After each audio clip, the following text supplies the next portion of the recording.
जो मैं यहाँ पर अभी नहीं बनाऊंगा आपके लिए। ठीक है, अब सबसे पहले एक सवाल उठता है कि कोई भी आप अगर सिस्टम डिजाइन कर रहे हैं तो उसमें इनिशियल स्टार्ट कहाँ से लें। स्टार्ट का मतलब है जाहिर है कोई बिल्डिंग भी बनती है तो उसका एक आर्किटेक्चर बनता है, और कोई अच्छा एक सॉफ्टवेयर बन रहा है, अच्छा मैं एजेंट बना रहा हूँ तो मेरा कोई आर्किटेक्चर प्लान होगा, सिस्टम का डिजाइन प्लान होगा कि किस तरीके से मेरे सिस्टम में क्या क्या कंपोनेंट्स हैं, कैसे डिजाइन करना है, फ्रंट एंड क्या है, बैक एंड क्या है, और कैसे कनेक्टिविटी बनेगी। तो एक आर्किटेक्चर का आपने नाम सुना होगा, ऑलमोस्ट सबको ये बारे में मालूम होगा, वो है 3 tier आर्किटेक्चर। 3 tier आर्किटेक्चर में हमारे पास बताएगा कि क्लाइंट का मतलब क्या है। सपोज करें मेरे पास अगर ये एजेंट फैक्ट्री penversity.org की वेबसाइट है, मतलब ये प्लेटफॉर्म है जो फ्रंट एंड पर है, तो ये इस वक्त कहाँ पर चल रहा है, ये सपोज करें व्हाट्सएप पे डिप्लॉय, तो क्या ये व्हाट्सएप पे चल रहा है या ये क्लाइंट की यूजर की डिवाइस मतलब मेन डिवाइस में चल रहा है, कहाँ चल रहा है, क्या जवाब है आप लोगों के बारे में? आप लोग तेज बोल सकते हैं, मुझे आवाज आ रही है आप लोगों की। मुझे बताएं, हमारे पास सपोज करें व्हाट्सएप पे डिप्लॉय, ये तो मैंने वेबसाइट ओपन कर दी है, तो ये वेबसाइट इस वक्त व्हाट्सएप पे रन हो रही है, व्हाट्सएप पे चल रही है या ये मेरी डिवाइस में चल रही है? डिवाइस ये मेरी डिवाइस में चल रही है। इसका एक्चुअल जवाब ये, क्योंकि आपने देखा होगा जब मैं मोबाइल ऐप अपने पास मोबाइल में डाउनलोड करता हूँ तो वो तो प्ले स्टोर से डाउनलोड होती है, लेकिन वो चलती क्या है, व्हाट्सएप मैंने डाउनलोड करा तो व्हाट्सएप मेरे मोबाइल में चल रहा है या प्ले स्टोर पे चल रहा है?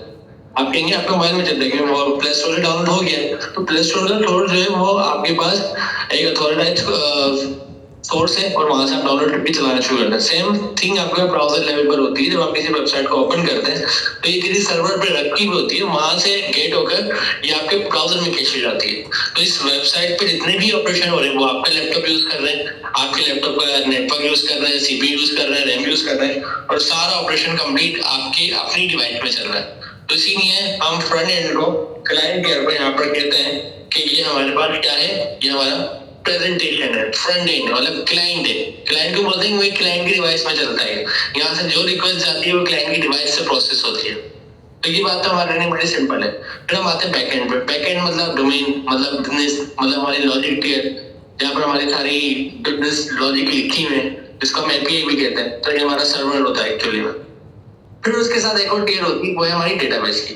डेटाबेस की टियर जहाँ पर हम अपना डेटाबेस प्रोसेस कर रहे होते हैं, क्योंकि जाहिर है बिजनेस हमारा अगर सपोज करें बैंक का है, ई कॉमर्स का है, कोई सा भी है, तो उसके बाद डेटा होगा और डेटा डेटाबेस में जा रहा होगा। डेटाबेस के केस में हमारे पास डीबीएमएस का कोई सॉफ्टवेयर होता है, जैसे अभी हमने पोस्टग्रेस यूज करा है, हमारा सारा बिजनेस का डेटा पोस्टग्रेस में जा रहा होता है। तो ये हमारी बहुत सिंपल सी लॉजिक है जिसको हम भी जानते हैं और इसी को हम लेके चल रहे होते हैं। तो आप मुझे ये बताएं हैंडल्स करके कि कितने लोगों को ये 3 tier के बारे में मालूम होने के लिए, हाँ फ्रंट एंड बैक एंड और डेटा रियर होता है। फ्रंट एंड क्लाइंट की डिवाइस पे चलता है, बैक एंड हमारे पास जहाँ पर लॉजिक्स होती है सारी वो बैक एंड पे चल रहा होता है, और डेटाबेस उसी के साथ होता है ताकि वो अपना डेटा डेटाबेस में रख सके। तो कितने लोगों को 3 tier आर्किटेक्चर क्लियर है? हैंडल्स करके मुझे आप बता दें दोबारा। ठीक है, अब हम आते हैं अपने पास कुछ हम कॉन्सेप्ट समझते हैं। पहला कॉन्सेप्ट ये, अगर मैं कोई अच्छा आर्किटेक्चर बना रहा हूँ तो उस अच्छे आर्किटेक्चर के अंदर मेरे पास क्वेश्चंस क्या क्या होंगे। पहला सवाल तो मेरे पास ये होगा कि आर्किटेक्चर जो मेरे पास बनाना है उसके बाउंडेड कॉन्टेक्स्ट क्या है। बाउंडेड कॉन्टेक्स्ट एक्चुअली क्या होता है, हमारे पास कोई भी डेवलपमेंट होती है, कोई भी चीज बनती है, उसके हम बिजनेस की बात सबसे पहले करते हैं। बिजनेस का मतलब क्या होता है कि बनाना क्या है। बिजनेस का मतलब ये नहीं होता कि अगर बैंक है तो बैंक का बिजनेस हो गया पैसे रखना, नहीं। बिजनेस का मतलब ये नहीं था, अगर ई कॉमर्स है तो ई कॉमर्स का काम हो गया भाई शूज बेचना और क्लॉथ बेचना, कॉस्मेटिक आइटम बेचना, नहीं। बिजनेस का मतलब होता है जो उसके कोर कंपोनेंट्स है, उसको अंदर क्या डिजाइन हुआ है, क्या काम हो रहा है। तो अगर मैं बाउंडेड कॉन्टेक्स्ट की बात करूं तो मेरे पास एक्चुअल बाउंडेड कॉन्टेक्स्ट क्या है। बाउंडेड कॉन्टेक्स्ट को मैं किस तरीके से अपने पास कंसीडर करूं। बाउंडेड कॉन्टेक्स्ट मतलब मेरे पास स्ट्रॉन्ग आखिरी मेरे ख्याल से मंडे आज ही बिजनेस थर्सडे से स्टार्ट किया बाउंड्रीज, ये मेरे पास बाउंडेड कॉन्टेक्स्ट। तो स्ट्रॉन्ग बिजनेस बाउंड्रीज का मतलब ये है कि आपके पास अगर ई कॉमर्स है तो ई कॉमर्स में एड टू कार्ट है, ई कॉमर्स के अंदर चेकआउट है जिसके थ्रू पेमेंट होती है, और ई कॉमर्स के अंदर आपके पास शिपमेंट है। तो ये जो एड टू कार्ट है ये अलग बिजनेस है, चेकआउट एक अलग बिजनेस है, शिपमेंट एक अलग बिजनेस है। ये सारा आपका बिजनेस है जो आपके पास यहाँ पर चल रहा है। यहाँ पर आपके पास 3 सारे बिजनेस जो है ये रन हो रहे हैं। हम इन तीनों के एक बिजनेस नहीं बोलेंगे, ये एड टू कार्ट एक अलग है। एड टू कार्ट मतलब प्रोडक्ट कार्ट में एड हो रही है, इसकी लॉजिक अलग है, इसकी थिंकिंग अलग है, इसका काम अलग है। चेकआउट पेमेंट वाला काम है, ये एक डिफरेंट काम है। शिपमेंट ये डिफरेंट काम है, डिफरेंट लॉजिक है। तो ये तीनों जो है ये बाउंडेड कॉन्टेक्स्ट है, हमारे 3 बिजनेस हैं। अब ये चेकआउट में बहुत सारे काम हो रहे हैं, मतलब पेमेंट को इनिशिएट करा, चेकआउट में हो रहा होगा पेमेंट को प्रोसेस करा, चेकआउट में हो रहा होगा पेमेंट को सक्सेस या फेल करा।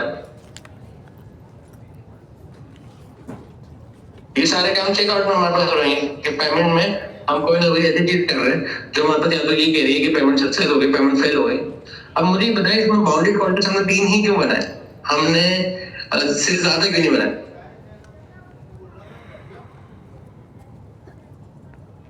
अभी तो हमने मेजर चीजें रखी हैं, लेकिन हमने ये प्रोसेस को क्यों नहीं बोला ये भी स्ट्रॉन्ग बिजनेस है?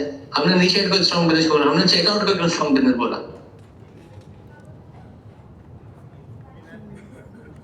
क्योंकि हम बिजनेस की बाउंड्रीज देख रहे हैं। बिजनेस की बाउंड्रीज क्या होती हैं? जैसे कि अगर 3 फैमिलीज हैं, वो एक ही घर में रहती हैं, पोर्शन पे वाला घर है, तो हम क्या कर रहे हैं, हम ये समझे यार एड टू कार्ड एक फैमिली है, चेकआउट एक फैमिली है, शिपमेंट एक फैमिली, वो एक ही घर में रहते हैं।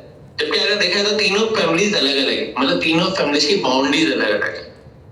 फिर हर फैमिली के अंदर मल्टीपल लोग होंगे, उनके पेरेंट्स हैं, चाइल्ड हैं, सारे लोग हैं, तो वो जो फैमिली के दूसरे लोग हैं उनकी बाउंड्रीज जो है वो वीक है, तो इसीलिए हम उनको एक फैमिली में कंसिडर करते हैं। तो इसी तरीके से जब हम ये ई कॉमर्स बना रहे हैं तो हमने इसमें बिजनेस देखा, शिपमेंट एक बिजनेस है, चेकआउट बिजनेस है, एड टू कार्ड बिजनेस है, और ये हमारा बाउंडेड कॉन्टेक्स्ट होती है और ये हमने उसके नाम रखी है अलग अलग। ये हमारे पास सबसे पहली चीज होती है जब भी हम कोई बिजनेस पर काम कर रहे होते हैं। अब हम एक डायग्राम पे आते हैं और डायग्राम में समझते हैं। सपोज करें हमारे पास ये तीनों कंपोनेंट्स हो गए, या मैं बनी बड़ी डायग्राम दिखा देता हूँ जिसमें आपका टाइम बच जाए। सपोज करें कि हमारे पास ये एड टू कार्ड है, शिपमेंट और पेमेंट है, ठीक है, हमारे पास 3 चीज है, 3 बिजनेस कंपोनेंट है। मुझे बताएं ये फास्ट एपीआई पे लिखे हुए तीनों बैक एंड पे, तो ये तीनों प्रोजेक्ट के लिए फास्ट एपीआई का एक ही प्रोजेक्ट बना होगा या 3 अलग अलग प्रोजेक्ट बने होंगे? अभी हमारे पास एक ही प्रोजेक्ट बनता है। होता है क्या, हमारे पास एक फास्ट एपीआई प्रोजेक्ट होता है, उसके अंदर एड टू कार्ड का हमारे पास एंड होता है, शिपमेंट के पेमेंट मल्टीपल एंड होता है, पेमेंट के भी 4-5 एंड होंगे, वो इनिशिएट किया गया, प्रोसेस किया गया, पेमेंट स्टेटस का, एक शिपमेंट के होंगे, एड टू कार्ड के होंगे। लेकिन ये तीनों डिफरेंट अलग अलग बाउंडेड कॉन्टेक्स्ट हैं, तीनों एक स्ट्रॉन्ग बिजनेस बाउंड्रीज हैं। 3 बिजनेस है हमारे पास जो एक ही सिंगल एप्लीकेशन में है और वो एक डेटाबेस पर अपना डेटा रखता है। यूजर मतलब फ्रंट एंड यूजर जब रिक्वेस्ट करता है इस सर्वर को, तो इस सर्वर के बाद एड टू कार्ड भी, शिपमेंट भी, पेमेंट भी, सारी चीजें चल रही थी। ये हमारा आर्किटेक्चर होता है मोनोलिथिक आर्किटेक्चर। मोनोलिथिक आर्किटेक्चर का मतलब क्या होता है कि हमारे पास मोनोलिथिक आर्किटेक्चर का क्या मतलब होता है कि हमारे पास एक ही प्रोजेक्ट में सारी चीजें मौजूद है। इसी का एक एडवांस आर्किटेक्चर होता है, उसको हम कहते हैं micro service architecture. Micro service architecture कुछ तरीके का होता है, ये मैंने चीजें डिटेल में यहाँ लिखी हुई हैं, तो आप इसको इग्नोर कर सकते हैं। इनिशिएट ये सारी चीजें ये इतनी इंपॉर्टेंट नहीं है। अभी इंपॉर्टेंट ये है हमारे पास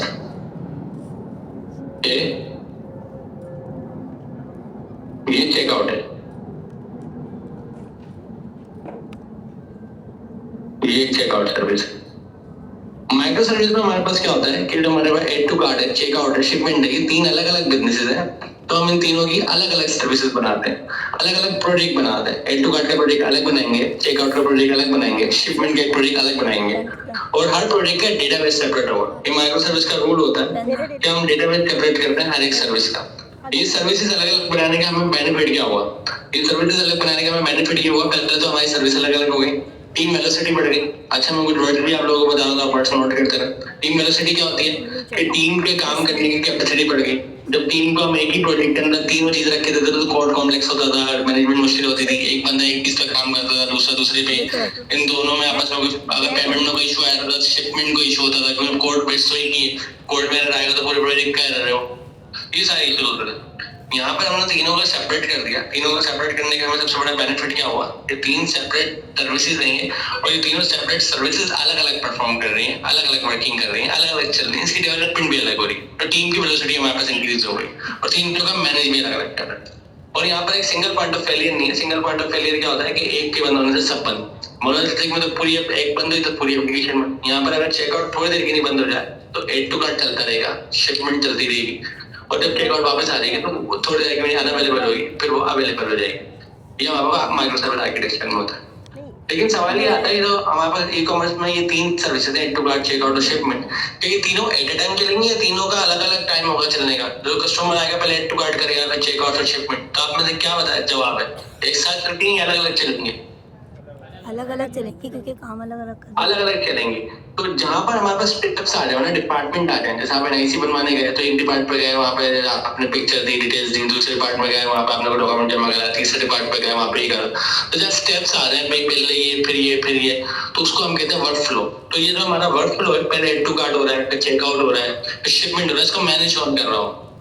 अब हम बैक एंड डेवलपर हैं। फ्रंट एंड पे तो हमारे पास एपीआई आ जाती थी, एपीआई से हम सारा काम करा लेते थे। जब हम बैक एंड पर आए तो बैक एंड पर हमारे पास कोई भी चीज मैजिक नहीं होगी, डॉट भी है तो हमें लिखना पड़ेगा, तो इसका वर्क फ्लो भी हमें बनाना पड़ेगा। तो इसके लिए हम क्या करते हैं, हमारे पास एक ऑप्शन होता है कि हमें ऑर्केस्ट्रेटर की सर्विस लिखते हैं फास्ट एपीआई में। जैसे ये भी फास्ट एपीआई में लिखी, ये भी फास्ट एपीआई में, ये भी फास्ट एपीआई में, इस तरह हमने एक ऑर्केस्ट्रेटर की सर्विस लिखी, ये भी हमने फास्ट एपीआई के अंदर लिखी। इस ऑर्केस्ट्रेटर सर्विस के ऊपर कोई डीबी नहीं है। इसका काम क्या है कि यूजर मतलब क्लाइंट फ्रंट एंड आकर इसको बोलेगा कि भाई गेट टू कार्ड करना है तो गेट टू कार्ड को रिक्वेस्ट कर देगा।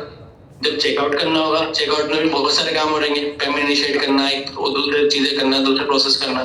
तो जब हमारे चेकआउट करना होगा तो ये चेकआउट कर लेगा हमारे पास। तो जिस वक्त जिस हिसाब से जो जो काम यहाँ पर होंगे ये उस तरह से करता रहेगा। जैसे कि यहाँ पर मैं वापस लेके आता हूँ, पेमेंट इनिशिएट करनी है, इसने ऑर्केस्ट्रेटर ने रिक्वेस्ट करी, पेमेंट इनिशिएट कर दी, पेमेंट प्रोसेस करनी है, ऑर्केस्ट्रेटर ने रिक्वेस्ट करी, पेमेंट प्रोसेस होना शुरू हो गई, पेमेंट का स्टेटस आया, सक्सेस आ गया, पेमेंट का स्टेटस आया, फेल्ड आ गया, फिर शिपमेंट कर दी। यहाँ पर ये अच्छी बात है, हर कॉल जो ये एचटीटीपी कॉल जा रही होती है, मतलब हमारी एपीआई की कॉल जा रही होती है। और आप लोग एक बात याद रखें, एचटीटीपी कॉल जो होती है इसका मतलब होता है स्टेटलेस कॉल। क्या बताया मैंने, हम रिपीट करें, स्टेटलेस कॉल।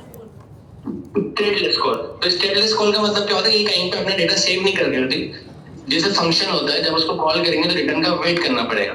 इसी तरीके से ये एचटीटीपी कॉल जो है, जब ये किसी एपीआई को कॉल करती है तो उसका जो फंक्शन है उसके बाद रिक्वेस्ट चलेगी और इस फंक्शन में इसके रिस्पॉन्स का वेट करना पड़ेगा। अगर इसके रिस्पॉन्स का नहीं आया तो वो दोबारा कॉल करेगा, तीसरी बार ट्राई, मतलब ऐसी बात है मैं किसी को कॉल करूँ, जब आप ना आए तो मैं थोड़ी देर बात करूंगा, फिर थोड़ी देर बात करूंगा, फिर थोड़ी देर बात करूंगा, जवाब आ ही जाएगा।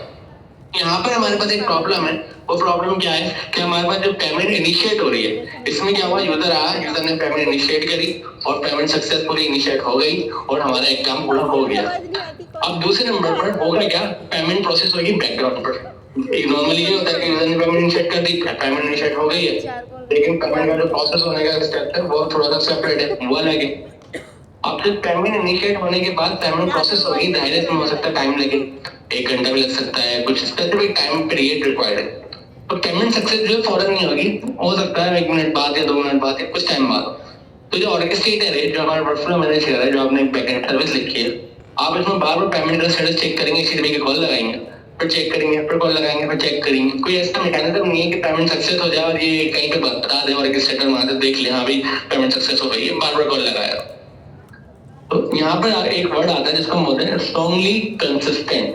क्या वर्ड बताया मैंने आप लोगों को? Strongly consistent. Strongly consistent. Strongly consistent का मतलब क्या होता है कि आपने मुझसे कोई अपडेट पूछी, मेरे पास अपडेट वो कहीं लिखी हुई थी मैसेज पे किसी डॉक्यूमेंट में, मैंने वहां से देख के नहीं बताई। मैंने क्या करा, जैसे आपने मुझसे अपडेट पूछी तो मैंने रेलेवेंट पर्सन को कॉल करी और मैंने बताया कि इस चीज का स्टेटस क्या है। उसने मुझे स्टेटस बताया, मैंने आपको रिटर्न दे दिया, मैंने आपको बता दिया हाँ भाई इसका स्टेटस है। स्ट्रांगली कंसिस्टेंट मतलब हमारा डेटा है वो स्ट्रांगली कंसिस्टेंट है, मतलब हम बिल्कुल रियल टाइम का उसी वक्त का डेटा बता रहे हैं, हम पुराना डेटा नहीं बता रहे, स्टेल डेटा नहीं बता रहे। तो यहाँ पर एक अच्छी बात है क्योंकि ये पहले किसी कॉल में लाके टेक कर रहा था, उसके बाद हर चीज स्ट्रांगली कंसिस्टेंट है। इसमें हमारे पास एक और आर्किटेक्चर होता है, वो ये वाला है। अब आप कहेंगे तो माइक्रो सर्विस बिल्कुल उसी तरीके से एड टू कार्ड है, चेकआउट है, शिपमेंट है, टीपी है। इसमें एक चीज चेंज है, अगर हम यहाँ पर ये वाला आर्किटेक्चर पाए तो हमारे पास ऑर्केस्ट्रेटर था। ऑर्केस्ट्रेटर में क्या होता था कि ऑर्केस्ट्रेटर डिसाइड करता था वर्कफ्लो को यहाँ भेजना, यहाँ भेजना, यहाँ भेजना। लेकिन ये ऑर्केस्ट्रेटर हमारे पास सिंगल पॉइंट ऑफ फेलियर था। सिंगल पॉइंट ऑफ फेलियर किसको बोलते हैं, अगर ये बंद हुआ तो सब बंद, ये पूरी सर्विस ही बंद है हमारी। लेकिन अगर शिपमेंट बंद हुई तो क्या सब बंद होगा? नहीं भाई, एड टू कार्ड चेकआउट तो चलता रहेगा, शिपमेंट में डिले आ जाएगा। तो इसी तरीके से ऑर्केस्ट्रेटर जो है सिंगल पॉइंट ऑफ फेलियर है। लेकिन एक अच्छी बात है, जो इसकी कॉलिंग जा रही है वो स्ट्रांगली कंसिस्टेंट जा रही है।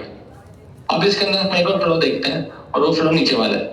इस फ्लो में क्या हुआ, इस फ्लो में एक मसला था। इस फ्लो में पेरेंट चाइल्ड है, मतलब ऑर्केस्ट्रेटर जो है पेरेंट था, एड टू कार्ड उसका चाइल्ड, जिसको हम बोलते हैं अपस्ट्रीम डाउनस्ट्रीम। अपस्ट्रीम मतलब ऑर्केस्ट्रेटर अपस्ट्रीम था, एड टू कार्ड डाउनस्ट्रीम था, चेकआउट डाउनस्ट्रीम था, शिपमेंट डाउनस्ट्रीम था। ये अप स्ट्रीम और डाउन स्ट्रीम के वर्ड कहाँ से आते हैं? जब एक सर्वर हो जो कॉल करे दूसरे सर्वर को और दूसरा सर्वर हो जिसके पास कॉल आया वो जवाब दे, तो यहाँ पर अप स्ट्रीम और डाउन स्ट्रीम का कॉन्सेप्ट होता था। ठीक है, अगर हम यहाँ पर आते हैं और यहाँ पर हमारे पास हमने क्या करा, हमने पेरेंट चाइल्ड रिलेशन हटा दिया, हमने इसकी कपलिंग हटा दी, हमने अप स्ट्रीम डाउन स्ट्रीम का कॉन्सेप्ट हटा दिया। हम कह रहे हैं हर शिपमेंट अलग है, चेकआउट अलग है, रेड टू कार्ड अलग है। अब क्या होगा, अब जब यूजर आएगा हमारे पास, जैसे कि यहाँ यूजर आ गया हमारे पास, यूजर ने रिक्वेस्ट करी तो यूजर रिक्वेस्ट किसको करेगा? एड टू कार्ट को। यूजर की रिक्वेस्ट सक्सेस हो जाती है, फिर यूजर रिक्वेस्ट करेगा पेमेंट मेथड को, यूजर की पेमेंट मेथड भी सक्सेस हो जाती है, यूजर का काम यहाँ एंड हो जाता है, यूजर का काम खत्म हो जाता है। अब ये जो यूजर ने कॉल करी, ये कौन से हम प्रोटोकॉल यूज कर रहे थे? HTTP। यहाँ पे यूजर ने कॉल करी, कौन सा प्रोटोकॉल यूज हुआ? HTTP। लेकिन जब यूजर पेमेंट इनिशिएट करके चले गया, जब पेमेंट प्रोसेस हुई, तो पेमेंट प्रोसेस होने के बाद कुछ हमारा तरीका चेंज हो गया। अब हमारे पास जो है ना कोई बीच में सेंट्रलाइज ये वो नहीं है, ऑर्केस्ट्रेटर नहीं है, जैसे यहाँ था जो कॉल करके चेक करता है पेमेंट का सेट। अब हमने लगा दिया दरमियान में एक नई चीज जिसका नाम है इवेंट ब्रोकर। इवेंट ब्रोकर की एग्जांपल आप ऐसे समझिए जैसे कि मैसेज की चैट है, इसके बाद चैट को ओपन से चेकआउट की चैट है और शिपमेंट की दो टॉपिक्स बना दिए हमने, चेकआउट का टॉपिक और शिपमेंट का टॉपिक। ये हम फ्यूचर में काफका पढ़ेंगे, तो काफका के थ्रू हम देखेंगे इवेंट्स बेस्ड कम्युनिकेशन कैसे होती है। होगा क्या कि जैसे कि पेमेंट सक्सेस का स्टेटस होगा, जो पेमेंट खुद ही इस चेकआउट टॉपिक के अंदर एक डेटा रख देगी कि भाई मेरे पास पेमेंट सक्सेसफुली आ चुकी है, और जो शिपमेंट है ये सेम उस टॉपिक से डेटा पढ़ लेगी कि हाँ भाई पेमेंट आ गई है, हमारे जो है सामान जो शिप कर दो। अब इसमें एक अच्छी बात क्या हुई, इसमें जो कम्युनिकेशन हो रही है वो HTTP से नहीं हो रही, बल्कि इसमें ये इवेंट बेस्ड कम्युनिकेशन हो रही है। इवेंट बेस्ड कम्युनिकेशन का मतलब क्या है, इसमें इवेंट पास हो रहा है, बल्कि कोई HTTP की API कॉल नहीं हो रही, और ये दोनों डायरेक्ट एक दूसरे से ताल्लुक नहीं रखते, मतलब दोनों जो है आपस में डीकपल्ड, जिसको हम बोलते हैं एसिंक्रोनस। ये दोनों आपस में एसिंक्रोनस कम्युनिकेशन कर रहे हैं। इन केस शिपमेंट सर्विस बंद हो जाए, खराब हो जाए, कोई मसला आ जाए, फिर भी ये चेकआउट सर्विस चेकआउट करने डेटा रख देगी, और जैसे शिपमेंट की सर्विस वापस आ जाती है तो वो डेटा यहाँ से रीड कर लेगी। इसकी एग्जांपल वो सही है जैसे कि हम किसी को कॉल में ला रहे थे तो वो HTTP थी, और हम किसी को मैसेज कर रहे हैं तो वो इवेंट हो गया। कॉल में क्या होता था, बंदे का अवेलेबल होना जरूरी होता था, जब तक वो कॉल नहीं उठाया हम वेट करते थे उसके जवाब का। इवेंट में क्या है कि मैसेज के अंदर अपडेट कर देगा और जो शिपमेंट को पढ़ना होगा पढ़ ले। तो ये जो हमारा आर्किटेक्चर है, ये है तो माइक्रो सर्विस आर्किटेक्चर, लेकिन इसकी पैटर्न को हम बोलते हैं कोरियोग्राफी। क्या पैटर्न है हमारे पास ट्रांजैक्शन का? कोरियोग्राफी। कोरियोग्राफी पैटर्न एक्चुअली होता क्या है, ट्रांजैक्शन का पैटर्न होता है, इसमें हम ये कहते हैं हर एक कंपोनेंट अपना खुद की ट्रांजैक्शन करता है और एक मैसेज के अंदर अपडेट कर देता है, हाँ भाई ये काम मैंने कर लिया। इसकी एग्जांपल के लिए ये डायग्राम छोटे से हमारे पास है। देखिए हमारे पास ऑर्केस्ट्रेटर में क्या था, एक ऑर्केस्ट्रेटर था पूरा वर्कफ्लो डिसाइड करता था।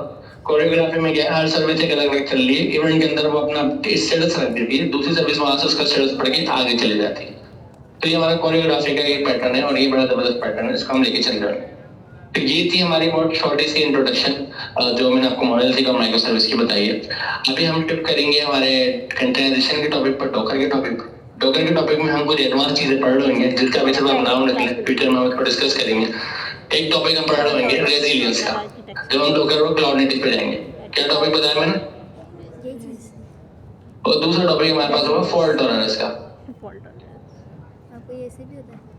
ये तो रेजिलियंस और फॉल्ट टॉलरेंस का टॉपिक है, इसको आप बड़ा सिंपल ऐसा समझ सकते हैं। फॉल्ट टॉलरेंस का मतलब क्या होता है कि जो भी फेलियर आपके पास है, किसी भी चीज का फेल हो जाए, आपने उसको हाइड करना है, आपने क्या करना, मास्किंग करनी, फेलियर को शो नहीं करना। और रेजिलियंस का टॉपिक क्या होता है कि कोई भी आपको फेलियर आए, आपने उसको हैंडल करना है, आपने उसको शो करना है, छुपाना नहीं है, तो ये आपने बताना है, आपने उसको हील करना है, मतलब आपने उसको सॉल्व करना है, जिसको हम बोलते हैं सेल्फ हीलिंग, मतलब सही करना है उसको।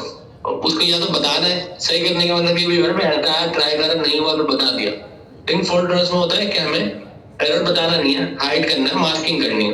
इसकी छोटी सी एग्जांपल मैं आपको एक डायग्राम से दे देता हूं जो यहाँ पर मेरे पास बनी हुई भी है। बड़ा भी कर सकते हैं ना सर, करके नहीं देखा ये देख तो हुआ क्या, हमारे पास नॉर्मली इसको मैं कोड बेस बोल देता हूँ। ये हमारा पाइथन का कोड है जो आपने लिखा है, कोई API है, ये किसी सर्वर पर चल रही है, सही है। अब सर्वर है, सर्वर पर आपका कोड है, और सेशन क्या मतलब यूजर की रिक्वेस्ट आके कनेक्ट हो रही है, सेशन उसको बोलते हैं। जैसे फंक्शन हमारा जो कॉल हो रहा है उसको सेशन बोलते हैं। अब हुआ क्या, हमारा पहले एक सर्वर था, एक जो सर्वर है उसमें 16 MB रैम थी, 4 MB हमने सर्वर को दे दी और 12 MB हमारे पास एक्स्ट्रा बच गई। अब हम कहते हैं जितने लोग आके कनेक्ट करेंगे वो हर बंदे के लिए 1 MB सेशन ले लेगा। अगर 12 लोग कनेक्ट करें 12 MB, तो मुझे बताया अभी हमारे पास 16 MB रैम है, हमारे सर्वर में टोटल कितने लोग एट ए टाइम कनेक्ट हो सकते हैं? 12। अगर हमारे पास 13 लोग आ जाए तो क्या होगा? तो ये सर्वर तो फुल हो गया, 13 मतलब आ ही नहीं पाएगा। हमने क्या करा, हमने एक ऑटो स्केलिंग का कॉन्सेप्ट लिया, उस कॉन्सेप्ट से हमने क्या करा, एक ही साथ एक ही की जैसी दूसरी रेप्लिका बना दी, मतलब कॉपी बना दी, इसको हम रेप्लिकेशन बोलते हैं। उसी की जैसी तीसरी रेप्लिकेशन बना दी, तो हमने 3 रेप्लिकेशन बना दी। यहाँ पर हुआ क्या, जब भी मेरे पास यूजर का ट्रैफिक आएगा तो दरमियान में मैंने एक बंदा खड़ा करा, जैसे गेट पर गार्ड है, लोड बैलेंसर खड़ा करा, और जो भी यूजर आता है वो पहले लोड बैलेंसर के बाद रिक्वेस्ट जाती है, लोड बैलेंसर देखता है कहाँ भेजना है, उसने यहाँ सर्वर में भेजा 12 लोगों को, जैसे लोग फुल हो गया उसने देखा जगह फुल हो गई, उसने फिर यहाँ भेजा, फिर ये फुल हो गया उसने यहाँ भेजा। तो ये काम लोड बैलेंसर कर रहा है। तो ये चीज हमारी फॉल्ट टॉलरेंस में आती है। उसमें क्या होता है कि हमने फेलियर को हाइड कर लिया, यूजर को नहीं बताया कि भाई जगह फुल हो गई है, हमने खुद ही यूजर को उसी जगह भेज दिया जहाँ पे जगह है। ये फॉल्ट टॉलरेंस का हमारे पास केस होता है। एक बार हमारे पास केस होता है रेजिलियंस का। रेजिलियंस में हम क्या करते हैं, सर्किट ब्रेकर लगाते हैं। एक्चुअली रेजिलियंस की जॉब प्रोग्रामर की जॉब होती है। सर्किट ब्रेकर एक्चुअली हम कैसे लगाते हैं, हम अगर प्रोग्रामिंग में हो सकता है हमारी जो सर्विस है चेकआउट की ये क्रैश हो जाए, फेल हो जाए, तो क्या होगा, अब जो उसको कॉल कर रहा है, जो भी की रिक्वेस्ट को कॉल कर रहा है, उसके पास क्या जवाब जाएगा? फिर सर्विस जो है वो तो जवाब ही नहीं दे रही, क्रैश होने का मतलब टाइम आउट होता है, कोई भी चीज क्रैश होगी मतलब जवाब ही नहीं दे रही। तो सर्किट ब्रेकर में क्या होता है, हम ट्राई कैच लगाएंगे, एक प्रॉपर मैसेज देंगे कि भाई पेमेंट सर्विस या checkout service is not available. इसको हम बोलते हैं फॉल ब्रेक मैसेज। ये हम कर देते हैं, सर्किट ब्रेकर को ट्रिप करते हैं, डाउन करते हैं, और हम ये बताते हैं पेमेंट सर्विस चल नहीं रही है, आपकी बंद है। ये इसका टॉपिक होता है, या प्रोग्रामिंग के थ्रू हैंडल कर रहे होते हैं। और ये बड़ा इंपॉर्टेंट टॉपिक होता है कि आप जब प्रोग्रामिंग कर रहे हैं तो आपके पास कोई भी फेलियर आएगा, ट्राई करके उसको सॉल्व करें या प्रॉपर मैकेनिज्म सेट करें, सर्किट ब्रेकर लगाएं, कोई इशू आ जाए तो पेमेंट सर्विस नॉट अवेलेबल आ जाए, ऐसा ना हो कि क्रैश हो जाए और कोई जवाब ही ना हो। तो इसका फायदा फॉल्ट टॉलरेंस को ही होता है। एक्चुअली रेजिलियंस क्या है यहाँ पर है, इन सर्वर्स के अंदर है। फॉल्ट टॉलरेंस क्या है, फॉल्ट टॉलरेंस उसको ऊपर से मैनेज कर रही है। रेजिलियंस का फायदा इस फॉल्ट टॉलरेंस को क्यों होता है, इन केस किसी सर्विस में सपोज करें किसी सर्वर में आग लग जाए, कोई प्रॉब्लम आ जाए, आप लोड बैलेंसर तो भेजते रहेगा जब तक फुल नहीं हो जाता, तो एटलीस्ट रेजिलियंस जो क्या करेगा, सर्विस को नॉट अवेलेबल कर देगा। तो फॉल्ट टॉलरेंस की मदद से जो लोड बैलेंसर है, मतलब जो अप्रोच फॉलो कर रहा है, वो यहाँ पर ट्रैफिक नहीं भेजेगा। तो बल्कि फायदा क्या होगा, जो उसके बाद रिक्वेस्ट जाके वेस्ट हो जाती, क्योंकि यहाँ आग लग गई थी, कोई मसाइल हो गया था, कोड ही क्रैश हो गया था, तो वो हमारे पास बच जाएगी। अब इस चीज की अचीवमेंट के लिए हमारे लिए मेजर चीज क्या है, ऑटो स्केलिंग। ऑटो स्केलिंग मतलब एक सर्वर से दूसरा सर्वर बनाए, दूसरे से तीसरा बनाए। अब आप ये कहेंगे ऑटो स्केलिंग क्यों करें, एक ही साथ 3 सर्वर बना दें, एक ही साथ 10 बना दें। एक्चुअली ये जो हार्डवेयर है ये कॉस्ट है, महंगी है। ये चल रहा होता तो एनर्जी जाती होती है, इलेक्ट्रिसिटी जाती होती है। इसलिए नहीं, अगर मेरे पास 2 लोग हैं तो मुझे फिर 3 सर्वर की जरूरत नहीं है या 10 सर्वर की जरूरत नहीं है। जितना लोड होगा, जितने लोग होंगे, उसी के हिसाब से मुझे सर्वर की जरूरत है। अगर लोग 30 आ गए तो मैं 3 सर्वर लूंगा, अच्छा लगूंगा। अगर मेरे पास कस्टमर ही एक ही है तो 3 सर्वर का क्या काम, मेरे पास 1 सर्वर बहुत है। तो इसीलिए स्केलिंग को ऑटो रखना होता है कि जब 2 की जरूरत है 2 आ गया, हमारे पास 3 की जरूरत है 3 आ गए। जितनी हमारे पास अगर 2 की जरूरत है सिर्फ 2 है, तो 3 की जरूरत है 3 है, तो ये ऑटोमेटिकली क्रिएट और अपडेट होता है। अब इसमें सबसे बड़ा चैलेंज होता है हमारा कोड बेस का होता है। आप लोगों में किसी के साथ ऐसा हुआ है कि आपने कोई एक पे कोड लिखा, डेवलपमेंट करी, आपने अपने किसी दोस्त को दी, आपके पास सही चल रही थी, लेकिन आपके दोस्त के पास सही नहीं चल रही, आपने उसके साथ कनेक्ट करा, आपने कुछ इश्यूज देखे, कुछ सॉल्यूशन में इशू था, कुछ डिपेंडेंसी में इशू था, आपने उसको सही कराया और चल गया। ऐसा होता है, बिल्कुल ऐसा होता है। क्योंकि कोड बेस आप जब कहीं चलाते हैं तो उसकी कुछ इंस्टॉलेशंस होती हैं, डिपेंडेंसीज एंड टूल्स होते हैं, समटाइम्स इसके वर्जन और दूसरी चीज आगे पीछे हो जाती हैं, तो प्रॉब्लम आती है। तो हम मेकिंग ऑटो स्केलिंग कैसे अवेलेबल होगी, एक सर्वर कॉन्फ़िगर करा, इशू आया, सही करके चला दिया, वो हो सकता है दूसरे सर्वर में फिर मतलब आ जाए, तीसरे में फिर आ जाए। मतलब कोड बेस जब भी हम चलाते हैं कोई ना कोई चीज हमें मैनुअली हैंडल करनी होती है। तो यहाँ पर हमारे पास कॉन्सेप्ट आता है, जो अभी हम टॉपिक पढ़ने वाले हैं, वो है डॉकर। क्या पढ़ने वाले हैं अभी हम? डॉकर। डॉकर में हमारे पास क्या फायदा होता है, डॉकर में हमारे पास ये बेनिफिट होता है। ये क्या नजर आ रहा है, हमने क्या करा, हमने क्या भाई काम करते हैं, code base, dependencies and tool और ऑपरेटिंग सिस्टम, ये 3 चीजें हमारे पास कॉमन होती हैं। हम इन तीनों को रैप करते हैं और एक सिंगल एंटिटी बना देते हैं जिसका नाम है इमेज। ये हम डॉकर की मदद से बना। फायदा क्या हुआ, हमारे पास ऑपरेटिंग सिस्टम पूरा नहीं है, कटिंग एज है, लिमिटेड है, डिपेंडेंसीज एंड टूल्स है एंड कोड बेस है। इन तीनों को हमने एक ही साथ रखकर एक सिंगल एंटिटी बना दी, इसका नाम इमेज रख दिया, उसका नाम कुछ भी रख दिया, चेकआउट सर्विस चेकआउट, उसका वर्जन 100। फायदा क्या हुआ, अब पहले मैं कोड बेस अब एक जगह से दूसरी जगह लेके जाता था, अब मैं पूरी इमेज लेके जाऊंगा। ये उस इमेज में dependency tool and cutting edge operating system है, और ये इमेज जो है इम्यूटेबल होगी, मतलब एक बार बन गई तो चेंज नहीं हो सकती। अगर कोई डेवलपर चेंज करेगा तो क्या होगा, डेवलपर को दोबारा इमेज बनानी पड़ेगी। तो ये डॉकर की ब्यूटी होती है कि हम इमेज बना लेते हैं। फायदा क्या होता है, जब भी हमें कहीं रन करना होता है, कंटेनर मतलब रन करना चलाना होता है, तो चलाने वाले पार्ट को हम कंटेनर बोलते हैं, डेटा वाले पार्ट को इमेज बोलते हैं। जैसे हम क्या बोलते हैं, कोड है, कोड को चला दिया, तो जो कोड होता था वो सारी चीजों के साथ मिलकर क्या हो गया, इमेज। इमेज मतलब जैसे डेटा है, और कंटेनर मतलब चलता हुआ हार्डवेयर जिसके अंदर इमेज चल रही है, जिसमें सर्विस हमारी एप्लीकेशन रन हो रही है। तो इसी तरह हमारे पास एक इमेज के कॉन्सेप्ट आया और एक कंटेनर कॉन्सेप्ट आया। इमेज मतलब हमने किसी को इमेज बना दिया, एक वर्जन दे दिया, एक नाम दे दिया, और वो इम्यूटेबल है, चेंज नहीं हो सकती। उसी तरीके से फिर हमने एक कंटेनर बनाया, मतलब हमने एक डोकर की मदद से हमने एक हार्डवेयर लिया, उस हार्डवेयर के अंदर सेम इमेज रखी और चला दिया। चलाया तो यूजर की सेशन मतलब यूजर की रिक्वेस्ट आना शुरू हो गई। फायदा क्या हुआ, यहाँ पे देखिए एक कंटेनर बनाया, दो बनाया, तीन बनाया, जितने भी मैं कंटेनर बनाऊंगा मैं सबके अंदर क्या करूंगा, सेम सर्विस को यूज करूंगा और सेम इमेज को यूज करूंगा। अभी देखें, अगर आप 2 वाला देखें सेम इमेज है, 3 वाला देखें सेम इमेज है। फायदा क्या हुआ, जो ऑटो स्केलिंग वाली टेक्निक अभी हम थोड़ी देर पहले देख रहे थे, उसमें हमारा प्रॉब्लम क्या थी कि इंस्टॉलेशन कौन करेगा, कोड बेस को कॉपी पेस्ट कौन करेगा। यहाँ पर आप देखें, आप ये पूछते हैं ना भाई ऑटो स्केलिंग कैसे होगी, अगर दूसरा सर्वर बनाया तो भाई हार्डवेयर में इंस्टॉलेशन करनी पड़ेगी, कोड को कॉपी पेस्ट करना पड़ेगा कि कौन करेगा। हमने क्या करा, हमने इमेज और कंटेनर बेस्ट अप्रोच फॉलो करी। हमने एक इमेज बना दी, उसका एक नाम रख दिया, वो इम्यूटेबल है, चेंज नहीं हो सकती। जब भी हमें कंटेनर बना रहा था सेम इमेज को यूज करा, सेम कंटेनर को रन कर दिया, तो हुआ क्या, एक बनाना, दो बनाना, 10 बनाना, ऑटो स्केलिंग अचीव हो गई, मतलब फॉल्ट टॉलरेंस अचीव हो गया। तो ये हमारे पास सबसे जबरदस्त चीज है। और इन केस अगर कोई कंटेनर में एरर आ जाता है, प्रॉब्लम आ जाती है, कोई इशू आ जाता है, तो हमारे पास क्या सर्किट ब्रेकर लगा हुआ, उसको बोल रहे हैं पेमेंट सर्विस नॉट अवेलेबल। और दूसरा क्या होगा, ये जो डॉकर कंटेनर है, ये हम फ्यूचर में आगे जाके देखेंगे, इसमें ऑटो रिस्टार्ट की फंक्शनलिटी होती है, वो हम फ्यूचर में कुबरनेटिस के साथ पढ़ेंगे। फायदा क्या होगा रिस्टार्ट की फंक्शनलिटी का, कि सम टाइम कोई चीज नहीं चल रही, हम यही करते हैं ना, रिस्टार्ट करते हैं, तो खुद ही इसको रिस्टार्ट करेगा और चला देगा खुद ही। मतलब और फायदा क्या होगा, क्योंकि इमेज हमारे पास है, तो हर बार प्लेन इमेज चल रही है भाई। हमारे पास यहाँ पर कॉन्सेप्ट आता है CNCF से, क्लाउड नेटिव कंप्यूटिंग का। क्लाउड नेटिव से आप यहाँ वर्ड पढ़ना है। CNCF एक ऑर्गेनाइजेशन है, ये एक कम्युनिटी है, उन्होंने बहुत सारे अपने प्रोजेक्ट बनाए हुए हैं, और इन सारे प्रोजेक्ट में एक प्रोजेक्ट कुबरनेटिस का भी है। तो हमारे पास क्लाउड नेटिव में हम ये कुबरनेटिस के प्रोजेक्ट को पढ़ रहे होंगे आगे फ्यूचर में, और इसमें हमारे पास सारी चीजें होंगी। तभी हम स्टार्ट डॉकर से कर रहे हैं।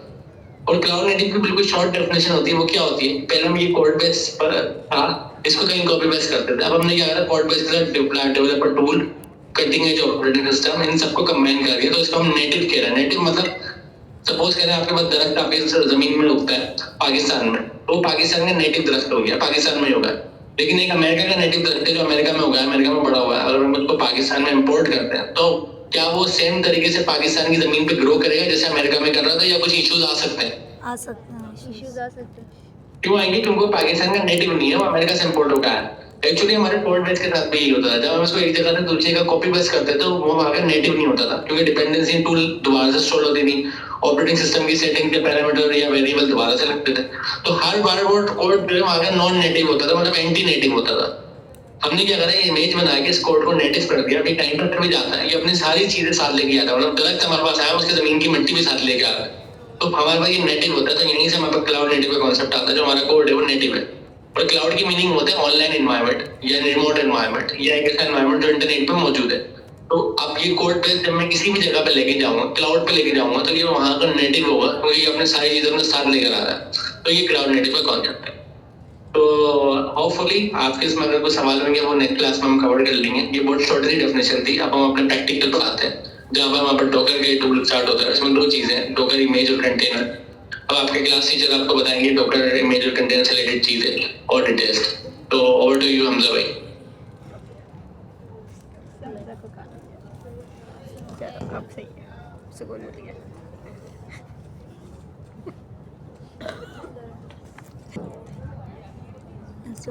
और किसके पास इंटरनेट है, नहीं है, नेट नहीं है, इंस्टॉल जिसके पास इंटरनेट है वो अपने लैपटॉप में डॉकर इंस्टॉल कर ले जल्दी से।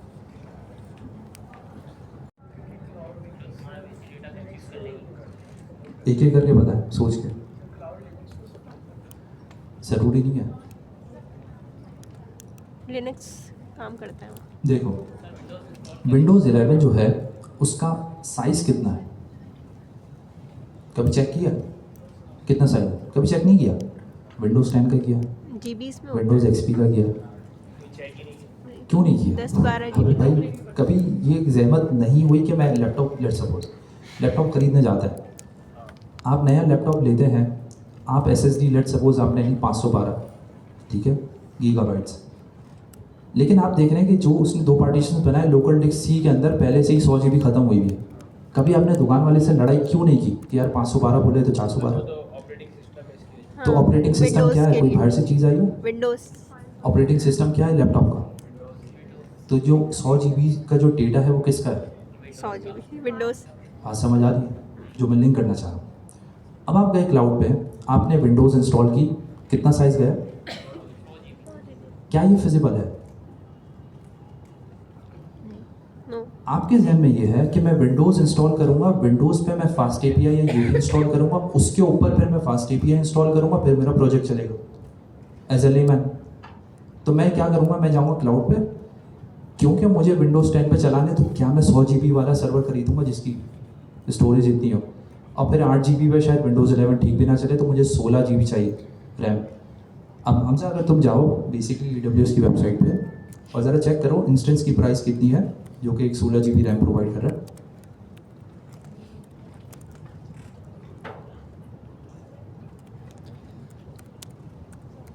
नजर आ रही है?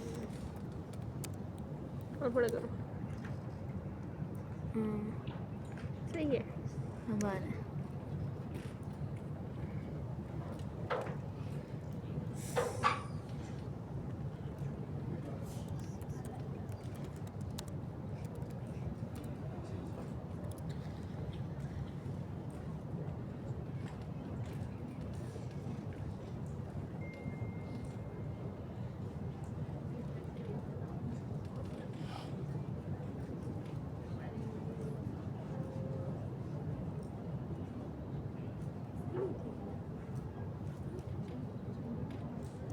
यार मैंने उर्दू में पूछ लिया इससे, ये देखो क्या करूँ, समझ में आएगा उर्दू में? मैं कहूँ पाइथन फास्ट एपीआई से बनाया गया है, आ जाएगा, ये शेयर कर दूँ आपको। देख लेंगे। पूरा तो कोड उसने एक्सप्लेन नहीं किया है, मोटी मोटी बातें की है भाई। चलो ये वाला भी देख लेना, मैं यही शेयर कर देती हूँ। इस वक्त लॉगिन नहीं हुई थी।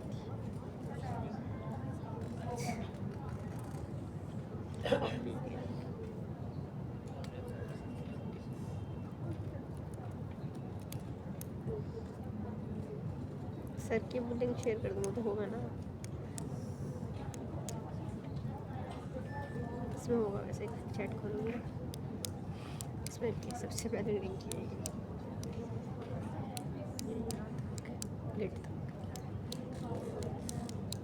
ठीक है, अब ऊपर देखते हैं मैंने किया क्या है। मैंने ऊपर लिखा मेमोरी कितनी है, अगर नज़र आ रहा है 16 GB। 16। नीचे देखते हैं तो मल्टीपल इंस्टेंस टाइप आ रहा है जो AWS सपोर्ट करता है। अब उसकी कॉस्ट पे ज़रा गौर करें कितनी आ रही है। ऑन डिमांड आवरली कॉस्ट, ठीक है, ये कितनी है $0.1। ज़रा इसको कैलकुलेट करो, ये आवरली कॉस्ट है तो हमारे कितने दिन के कितने लग रहे हैं, 24 घंटे, और अगर हम पूरा महीने चला रहे तो 30। तो ज़रा कॉस्ट आप कैलकुलेट करके बताएं कितनी हुई। 282 मल्टीप्लाई बाय 0.1 दिखाया तो $1 है क्या? 0.1 लिखो, मल्टीप्लाई बाय 24 करो, मल्टीप्लाई बाय 30 करो, $720। चेक कर लेते हैं। 2.4 नहीं सर, 72 सही है, 72 हमें इसका जो है बेसिक खर्चा पड़ा, लेकिन महीने ये अभी भी इसमें नेटवर्क कॉस्ट बाकी सारी चीज़ें नहीं है, ठीक है, वो एडिशनल होगा। तो मैं 40,000 रुपये महीने के एग्जाम्पल ले लेते हैं, मैं 40,000 रुपये पे कर रहा हूँ एक सर्वर इंस्टेंस के लिए। आप तो कहेंगे कि यार मैं 60,000 रुपये में लैपटॉप ले आऊँ, उसी पे चला लेता। इसका मतलब क्या है? इसका मतलब ये कि यार जो हम ये सोच रहे हैं कि भाई मैंने एक इंस्टेंस ली, उस पर विंडोज़ इंस्टॉल किया, इस तरीके से काम नहीं होगा। अब विंडोज़ इंस्टॉल नहीं करेंगे तो फिर अगर ऑपरेटिंग सिस्टम नहीं है तो फिर क्या चीज़ ऐसी होगी जो कि बेसिकली कंट्रोल कर रही होगी चीज़ों को। आपकी एप्लीकेशन की रिक्वायरमेंट लेट्स सपोज क्या है कि यार विंडोज़ है, विंडोज़ के अंदर यूवी है, यूवी के ऊपर पाइथन चल रहा है, पाइथन नहीं सॉरी उल्टा बोल दिया, पाइथन पहले है फिर यूवी है, फिर फास्ट एपीआई है और मज़ीद डिपेंडेंसीज है, फिर जाके एप्लीकेशन एक्सपोज होगी। जो बेस लेयर है कौन सी है? Windows operating system. क्या आपके ऑपरेटिंग सिस्टम के अंदर लेट्स सपोज मैं एग्जांपल ले लेता हूँ, हमारे पास गेम्स भी हैं, हमारे पास ब्लूटूथ का ऑप्शन भी है ऑपरेटिंग सिस्टम के अंदर, हमारे पास पेंट का ऑप्शन भी है। क्या मेरी फास्ट एपीआई को ये सारी चीज़ें चाहिए? तो मेरी फास्ट एपीआई को उसका मतलब बहुत ही लिमिटेड रिसोर्स चाहिए ऑपरेटिंग सिस्टम से, जिसकी बेसिस के ऊपर या on the top of that वो चीज़ रन हो सकती है।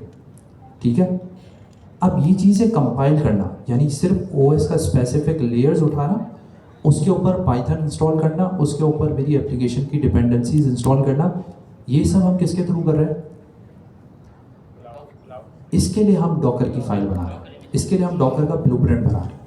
वहाँ मैं ये स्पेसिफाई करता हूँ कि यार सर्वर पे मेरे पास कंप्यूट पावर इतनी ज़्यादा नहीं है, मैं पूरा विंडोज़ इंस्टॉल नहीं कर सकता हूँ, तो मुझे सिर्फ ओएस की वो स्पेसिफिक लेयर्स चाहिए जिस पे मेरा पाइथन चल सके। मेरा पाइथन चलेगा, उसके ऊपर मैं यूवी इंस्टॉल कर लूँगा या पिप इंस्टॉल कर लूँगा। पाइथन है तो बाय डिफ़ॉल्ट पिप चल जाएगा। पिप के बाद मैं 5 फास्ट एपीआई इंस्टॉल कर सकता हूँ। ठीक है, उसके ऊपर मेरी क्या एप्लीकेशन चल जाएगी? क्या मेरी एप्लीकेशन चल जाएगी? चल जाए। तो कॉन्सेप्ट क्या है? डॉकर लाने का मकसद क्या था कि मैं बजाय इसके कि पूरे कंप्यूट यानी पूरे सर्वर के ऊपर इंस्टॉलेशन करूं और एक इंस्टेंस चलाऊं, मैं कंटेनर बनाऊंगा छोटा सा जिसके अंदर ओएस के सिर्फ स्पेसिफिक कंपोनेंट्स होंगे, उसके ऊपर मेरा फास्ट एपीआई और दीगर डिपेंडेंसीज है और वो सेपरेटली चल रहा होगा और वो लाइट वेट होगा। अब समझ आ रही है बात? ये बात हो रही है डॉकर कंटेनर की। अब जो अमीन भाई ने बात की, दो चीज़ें हमने सुनी थी, मोनोलिथ और माइक्रो सर्विसेज। अब समझते हैं कि यार ये किसको वैसे समझ आया था किसी को कि इसका क्या कॉन्सेप्ट था? तुम्हें समझ आया था? तुम डिफाइन कर सकते हो? नहीं, तुमसे पीछे होगा। मोनो के अंदर ये था कि सारे पैकेजेस एक ही जगह पे। मतलब जो हमारे APIs बेसिकली जो ले रहे थे वो हम एक ही उस पे चला रहे थे डेटाबेस, जबकि बात जो माइक्रो था उसके लिए हमें हर हाँ, सबके लिए अलग कंटेनर चाहिए। सही। अच्छा, अमीन भाई ने एक सवाल किया था, क्या मैं मल्टीपल प्रोजेक्ट्स बनाऊंगा या सिंगल प्रोजेक्ट बनाऊंगा? उसका जवाब क्या था? सिंगल। सिंगल प्रोजेक्ट बनाऊंगा। लेकिन ये किसके लिए था? सर मोनो के और माइक्रो सर्विसेज के लिए? Sir multiple project. ये याद है आप लोगों को? ठीक है, क्यों बनने मल्टीपल? वो अलग अलग काम करते हैं। सेपरेट सारे वर्क, नौ जब जो रिक्वेस्ट जैसे चेकआउट है, कार्ट है। समझते हैं हम इसको। जो अभी आप टू डू एप्लीकेशन बना रहे हैं वो मोनोलिथ है, माइक्रो सर्विस है? मोनो। कैसे मोनोलिथ है?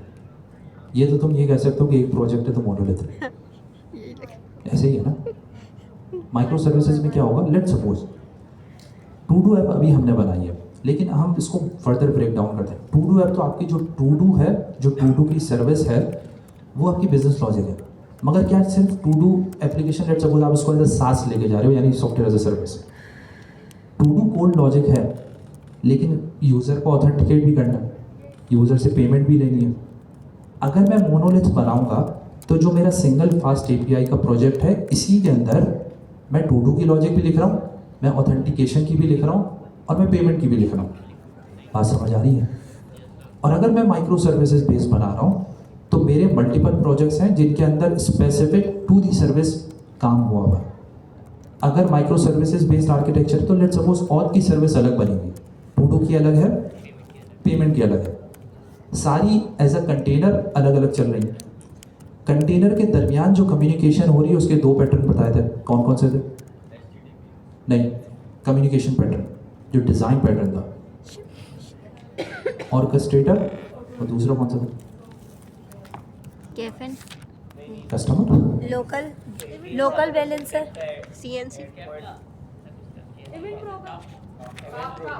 नहीं नहीं नहीं, सी से नाम आ रहा था जिसका। Checkout checkout. CNC। सी से क्या नाम था? मुझे Cloud spelling native याद है, मगर computing। मैं प्रोनाउंसिएशन भूल गया, सॉरी। Cloud native computing. नहीं नहीं, CH करके कुछ था, क्या? क्रिप्टोग्राफी। क्रियोग्राफी। Choreography, choreography. या पता नहीं जो भी नाम था हाँ, उसका। क्रियोग्राफी। हाँ, सही क्रियोग्राफी। है। अब समझते हैं। अब आप ये समझें, मेरी एक सर्विस है पेमेंट की, एक सर्विस है मैंने बता टू डू देते यार। की, एक सर्विस है किसकी? ऑथ की। ये सर्विस अलग अलग एक अपने में प्रोजेक्ट है, ठीक है, एक अलग अलग कंटेनर्स है। लेकिन अगर आप सोचें जब मोनोलिथ है तो मैं क्या कर सकता हूँ? कोड के अंदर इंपोर्ट लगा के काम कर सकता हूँ। इंपोर्ट फ्रॉम दियर यानी ऑथ की सर्विस है, ऑथेंटिकेशन से मैंने क्या किया? लेट्स सपोज यूज़र को लॉगिन करवाया, साइन अप करवाया, उसको जो है बेसिकली उसका टू डू स्टोर करवा दिया। अब सोचें कि ये सर्विसेज अलग अलग कंटेनर में चल रही है, क्या मेरा इंपोर्ट काम करेगा? पाइथन का इंपोर्ट फंक्शन, थोड़ी देर के लिए सोच, बात समझ आई है नहीं आई? मैं रिपीट कर दूँगा, सर रिपीट कर आई है नहीं है? सर नहीं आई रिपीट तो कर दे। नहीं बोलो, नहीं है। देखो ये कैरी मैंने बनाई ऑथ सर्विस, अगर आप याद करो, छोड़ो auth service, choreography. Database connection वाली बात तो याद है, मैंने कनेक्शन की .py की फाइल बनाई और मुझे कनेक्शन दूसरी फाइल में यूज़ करना था, तो मैंने क्या किया, सिंपल इंपोर्ट करवा लिया था, कोड लेवल पे चल गया। अब लेट्स सपोज ऑथ की सर्विस बनी हुई है, मैं सिर्फ एक बेसिक सी एग्जांपल दे रहा हूँ। अगर ऑथ की सर्विस में एक मेथड है लेट्स सपोज लॉगिन का या चेक टोकन एक्सपायर, इस तरीके का एक मेथड बना हुआ है। अब मैं टू की सर्विस के अंदर हूँ, क्या मैं सिंपली इंपोर्ट करवा के उसको यूज़ कर सकता हूँ? CHER ये बात कर रहा हूँ मोनोलिथ, एक प्रोजेक्ट है, हो सकता है, लेकिन माइक्रो सर्विस है, ये हो सकता है ये क्योंकि वो सेपरेट एक फास्ट एपीआई का अलग प्रोजेक्ट है और कंटेनर है। समझ आ रही है बात? तो इसलिए वहाँ पे ये नहीं हो सकता। वहाँ पे फिर कम्युनिकेशन के लिए हमें क्या चाहिए? या तो क्यू सिस्टम चाहिए, टॉपिक सिस्टम चाहिए। उसी का आर्किटेक्चर अभी भाई समझा रहे थे कि एक ऑर्केस्ट्रेटर था बीच में जो कि हर सर्विस से कम्युनिकेट कर रहा था। मुझे टू में लेट सपोज ऑथ की सर्विस का एक्सेस चाहिए, तो मैं वहाँ से एक इवेंट ट्रिगर करूँगा, एक टॉपिक फायर करूँगा, वो ऑर्केस्ट्रेटर उस पर्टिकुलर ऑथ सर्विस को वहाँ पर ट्रिगर करेगा, वो वहाँ से प्रोसेस करके डेटा भेजेगा। इस तरीके से सारा कम्युनिकेशन चल रहा है। लॉजिक बन रही है? हाँ या ना? सर जब एक यूज से सारा काम हो रहा है तो हमने अलग अलग क्यों, क्या चीज़? लाइक ये ऑर्केस्ट्रेटर अगर हम मतलब हमें क्यों चाहिए, जरूरत क्या, अगर जब एक ही जगह पे रख के इंपोर्ट करके हम सारा काम कर सकते हैं। हाँ, तुम ये कह रहे हो कि अगर मैं मोनोलिथ कर सकता हूँ तो माइक्रो सर्विसेज आर्किटेक्चर क्यों प्रेफर करूँ, यही कह रहे हो? देखो अगर छोटा प्रोजेक्ट बनाना है ना, तो इतनी कॉम्प्लेक्सिटी में हमें जाने की नीड नहीं है, सही है? हम मोनोलिथ बना सकते हैं। और मोनोलिथ जनरली बहुत सारी, जब स्टार्टिंग में प्रोजेक्ट बनता है मोनोलिथ ही फॉलो हो रहा होता है। माइक्रो सर्विसेज क्यों चाहिए? अज्यूम ये करो प्रोजेक्ट तुम्हारा है मोनोलिथ। अब हम समझते हैं तुम्हारे पास 5 सर्विसेज है, एक है टू डू की, एक है तुम्हारा लेट सपोज फ्रंट की सर्विस है, ठीक है? यूज़र से क्या करिए, बेसिकली वो लैंडिंग पेज की सर्विस है, उसमें कुछ भी ऑप्शनल फंक्शन हो सकता है। एक है तुम्हारा चेकआउट की, एक है तुम्हारी प्राइसिंग की, एक है और की। अब समझते हैं जो मेन सर्विस मैंने तुम्हें कहा जो लैंडिंग पेज से रिलेटेड है, वो वहाँ सबसे ज़्यादा ट्रैफिक आता है। तुम्हारे लैंडिंग पेज में सबसे ज़्यादा ट्रैफिक आएगा। तुम्हारी एप्लीकेशन मोनोलिथ पे बनी हुई है, यानी सारी सर्विसेज एक साथ। अब ट्रैफिक ज़्यादा आ रहा है तो तुम क्या उस पर्टिकुलर सर्विस को अलग से कंप्यूट उसका बढ़ा सकते हो? नहीं, तुम्हें पूरे प्रोजेक्ट का कंप्यूट बढ़ाना है, ऐसा है ना? इसी तरीके से मिसाल के तौर पे तुम्हारे प्राइसिंग पेज पे ज़्यादा ट्रैफिक है, तो तुम्हें सिर्फ प्राइसिंग सर्विस जो है उसको अलग से तुम स्केल नहीं कर सकते। तुम्हें क्या करना पड़ेगा? पूरे प्रोजेक्ट को स्केल करना पड़ेगा। कंप्यूट ज़ाया है वहाँ पर।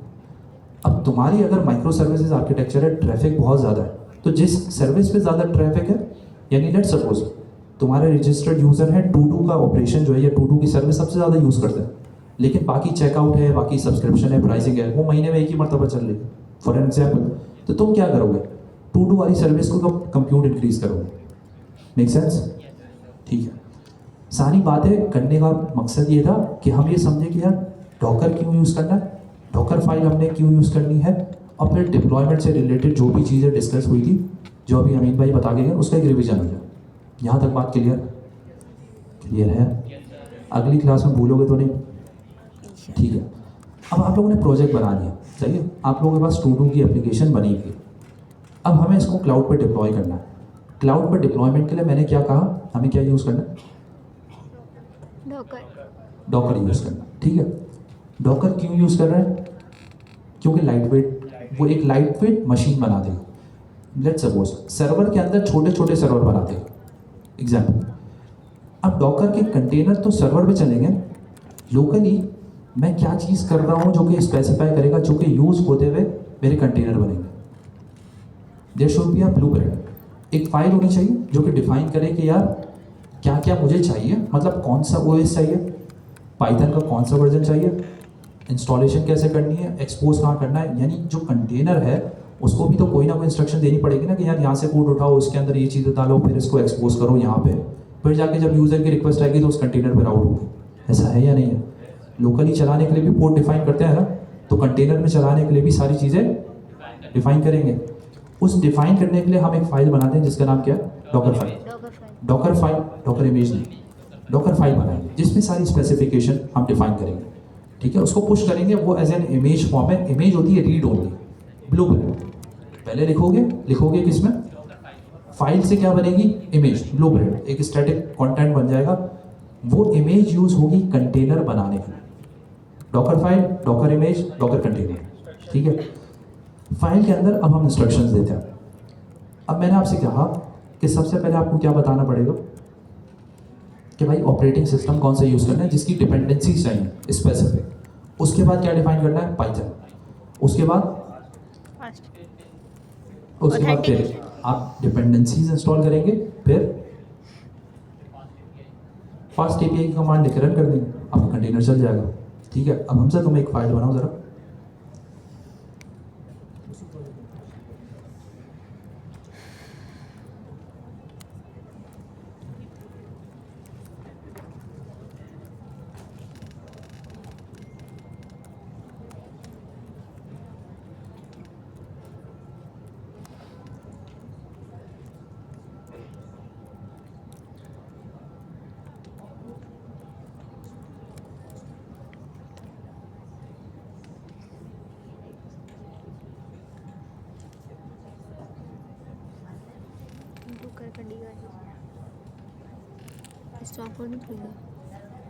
अगली क्लास में कर आ जाइएगा, फिर हम इसको रन करके देखेंगे। अभी हम सिर्फ बात करेंगे किस पे, कंटेंट में।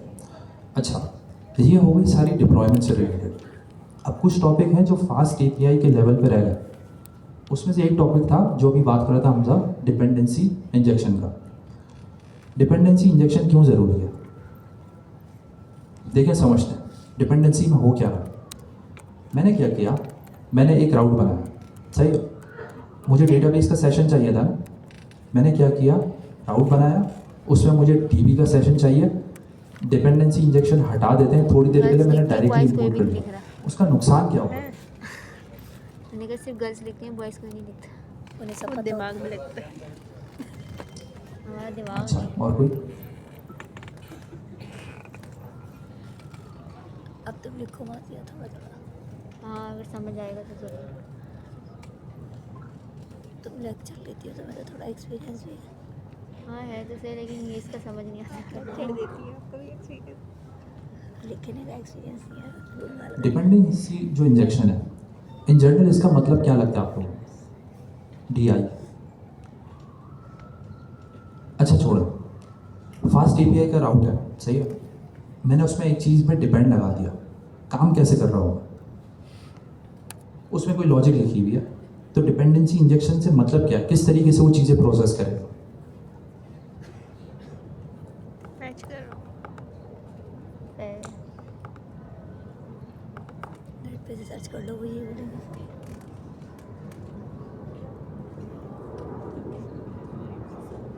टाइम दिया है नेट पे से सर्च करने के लिए। फास्ट एपीआई ऐसे ही कहते हैं कि आपको टाइम देते रहे।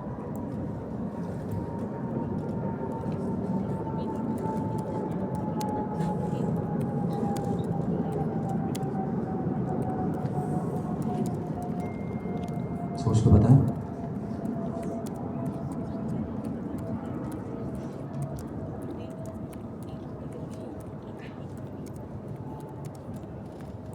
फास्ट एपीआई का राउट जल्दी डालें।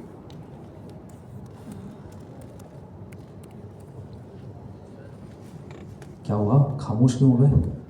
सर सोच रहे। देखो डिपेंड्स का क्या मतलब है, और सबसे पहली लाइन में लिखा हुआ है, तो होगा क्या, कहाँ लिखा हुआ है, डिपेंड्स का मतलब क्या है यार, डिपेंड करता डिपेंड है। करता है, तो होगा क्या, खुद रिक्वायर्ड चीज़ उसके बगैर नहीं चलेगा, नहीं चलेगा। राउट फास्ट एपीआई के पहले वो चीज़ फुलफिल होगी, उसके बाद जो राउट का बेसिकली ऑपरेशन है वो फर्दर प्रोसीड करेगा। ठीक है, अब डिपेंडेंसी इंजेक्शन में आप लोग ये कह रहे थे कि यार हम इसको सेशन के लिए यूज़ करेंगे या सेशन से रिलेटेड, ऐसा नहीं है। ठीक है, कोई जेनेरिक फंक्शन भी हो सकता है जिसको हम यूज़ कर सकते हैं, सही है। लेकिन अब यूज़ क्यों करना है, क्या मेरा सिंपल इंपोर्ट वो चीज़ काम नहीं कर सकता? मैंने DI में लिखा हुआ है, मैंने गेट सेशन पास कर दिया थोड़ी देर के लिए, लेकिन अगर मैं गेट सेशन डायरेक्टली ऊपर से इंपोर्ट कर लूँ तो क्या नहीं चलेगा? नहीं मालूम? तो ये चीज़ आप घर से पढ़ कर आइए, मैं ना अगली क्लास में वापस पूछूंगा। एक और कीवर्ड, नहीं चलेगा। रेट लिमिटिंग, कभी नाम सुना? यस, नाम सुना। रेट लिमिटिंग इन जनरल ले लो, क्या मतलब होगा? API कभी यूज़ करते हो, कभी देखा है उसकी रेट लिमिट लिमिटिंग का एरर सेट आता कर है? दे। हाँ, किसी ने देखा? अभी थोड़े दिन पहले जेमिनाई ने रिक्वेस्टें रोक दी थी, एक एरर आ रहा था 4 to 9 का। किसी ने गौर किया? नहीं किया, छोड़ो। रेट लिमिटिंग का इन जनरल क्या मकसद होगा? रेट लिमिटिंग क्या मतलब? एक पर्टिकुलर लिमिट के से ज़्यादा नहीं चले। क्या चीज़? हाँ जोर से बोले। रिक्वेस्ट को यूज़र को जैसे टाइम स्पैन का अकॉर्डिंग लिमिट करना कि इतने टाइम स्पैन के अकॉर्डिंग नहीं वो रिक्वेस्ट कर सकता है। एग्जैक्टली, अब समझते हैं। इसका कोड हमने देखा नहीं है, लेकिन इसको थियोरेटिकली समझते हैं, अगली क्लास में फिर इसको देखेंगे। रेट लिमिटिंग का मकसद ये कि यार लेट्स सपोज आपने एक सिस्टम बनाया, सही, आपके पास ट्रैफिक आ रहा है, थोड़ी देर के लिए ये सोचते हैं DDoS अटैक हुआ। DDoS अटैक का नाम सुना है कभी? छोड़े। एक हैकर है, हमजा भाई हैकर है। हमजा भाई आए आपकी टू डू एप्लीकेशन को ब्रेक करने के लिए। इन्होंने क्या किया, इन्होंने एक स्क्रिप्ट लिखी, जावास्क्रिप्ट, ठीक है। ये क्या कर रहे हैं, API कॉल कर रहे हैं हर सेकंड में, या सेकंड्स के अंदर ये 100 मरतबा एक API कॉल कर रहे हैं और मल्टीपल टू डूज क्रिएट कर रहे हैं। क्या सिस्टम हैंग होगा? यस, क्योंकि हमजा भाई जान के कर रहे हैं, इतना ट्रैफिक नहीं है। अब इसको एक और एग्जाम्पल ले लेते हैं। आप बहुत ही चीते हैं, आप क्लाउड पे गए, आपने वहाँ पे कहा कि यार जब ट्रैफिक आए ना तो मेरा वैसे तो रिक्वायरमेंट 4 GB की है, जब ट्रैफिक आए तो कितना कर दो, 20 GB, कंप्यूट इतना बढ़ा दो, ठीक है। हमजा भाई आए, हमजा भाई ने जान के एक अटैक वो करा, इनिशिएट किया। हमजा भाई ने एक स्क्रिप्ट लिखी, मल्टीपल जगह से रन कर दी, वो स्क्रिप्ट 1 सेकंड के अंदर लेट्स सपोज 1000 मरतबा आपके बैकएंड सर्वर को हिट कर रहा है। पीछे बैकएंड सर्वर क्या अज्यूम करेगा, ट्रैफिक ज़्यादा है, फिर वो क्या करेगा, रिसोर्स बढ़ेगा। इंक्रीज करेगा, और आपके लिए क्या बनेगा, बिल, कॉस्ट ठीक है। उससे होगा क्या, आपके पास 1000 रुपये नहीं है इंटरनेट पैकेज करवाने के, थोड़ी देर के लिए सोचे $10,000 का बिल आ गया। $10,000 कितने बनते हैं?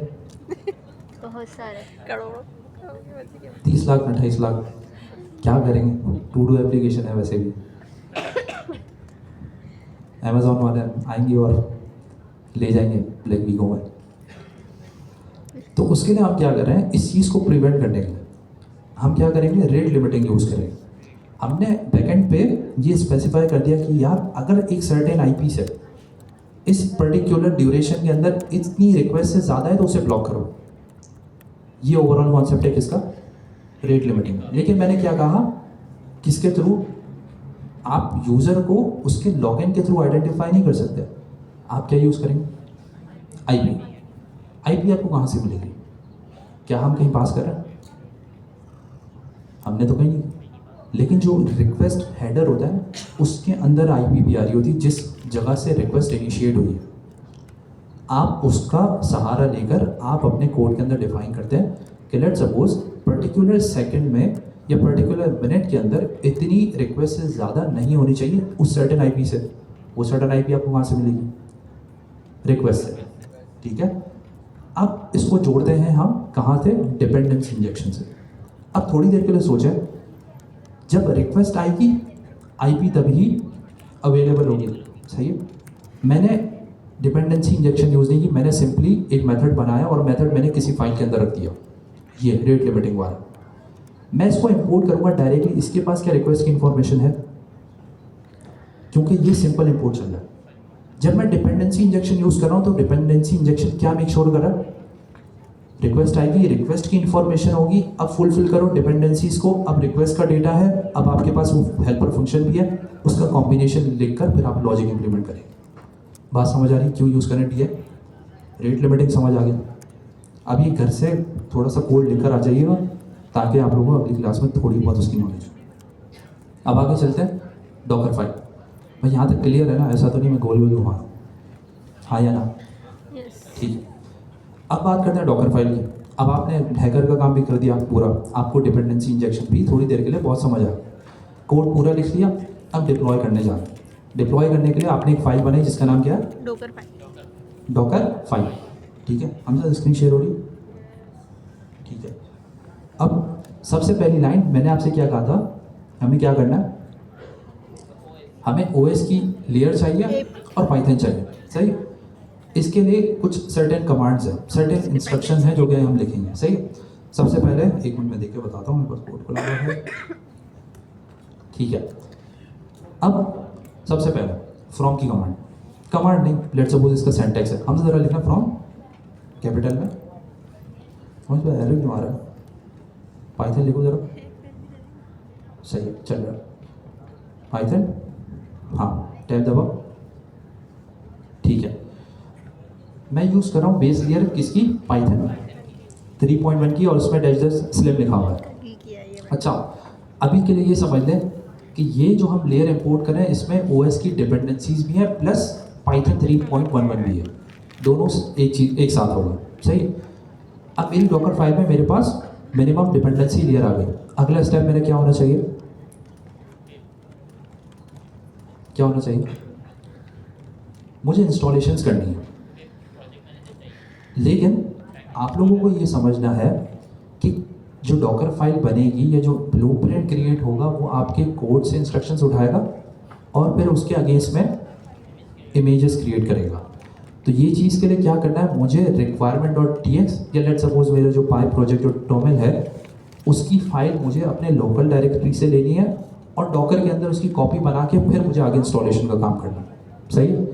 अब हम करते क्या है, अब अज्यूम ये करें जो फ्रॉम की कमांड है वो है डॉकर स्पेसिफिक, सही है। अगली जो है वर्क डायरेक्टरी, ये क्या करेगा, हमने ज़रा लिखना है, स्पेस दीजिए। हम क्या कर रहे हैं, अब अज्यूम ये करें मैं डॉकर के कंटेनर के अंदर, फ्रेश कंटेनर, मुझे वहाँ पे एक डायरेक्टरी बना दिया। वर्क डायरेक्टरी का मतलब ये कि यहाँ पे मैं सारा काम कर रहा हूँ। वर्क डायरेक्टरी उस पर्टिकुलर स्लैश जो भी मैं पाथ डिफाइन करूँगा, देना स्लैश ऐप मैंने दिया। इसका मतलब ये कि अगर ये पाथ एग्जिस्ट करता है तो ठीक है, इस पाथ के अंदर चले जाओ, अगर नहीं करता तो ये डायरेक्टरी क्रिएट करो और इसके अंदर शिफ्ट हो जाओ। यहाँ तक बात समझ आ गई? मैं सोच रही हूँ वही बनाऊँ। ठीक है, अब हमें क्या करना है, मेरे पास एक जगह पे लोकल सोर्स कोड है और एक जगह पे मेरे डॉकर के कंटेनर के अंदर, अज्यूम क्या करें हम, डॉकर के कंटेनर के अंदर मेरे पास क्या है, ऐप का फोल्डर। मुझे करना क्या है कि मुझे अपनी करंट यानी लोकल डायरेक्टरी से मुझे इन्फॉर्मेशन उठानी है और मुझे वहाँ पे कॉपी करनी है, फिर मैं इंस्टॉलेशन की कमांड चलाऊँगा, सही है। हमसे ज़रा लिखना है कॉपी requirement.txt, थोड़ी देर के लिए ज़रा स्क्रॉल डाउन, कॉपी को कैपिटल लेटर करो।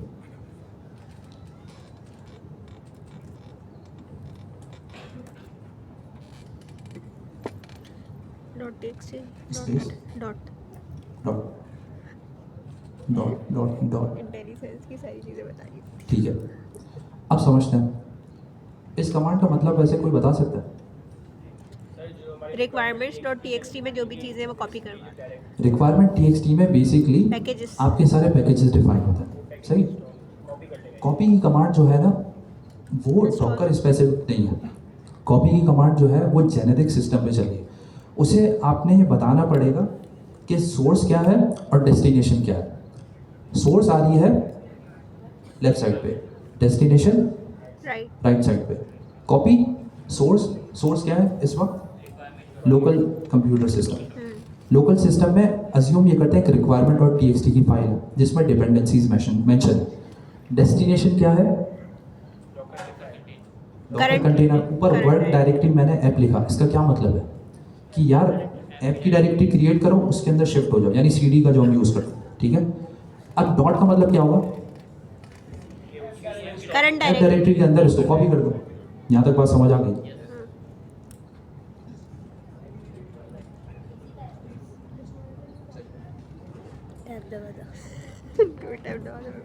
अब ये क्या कमांड है,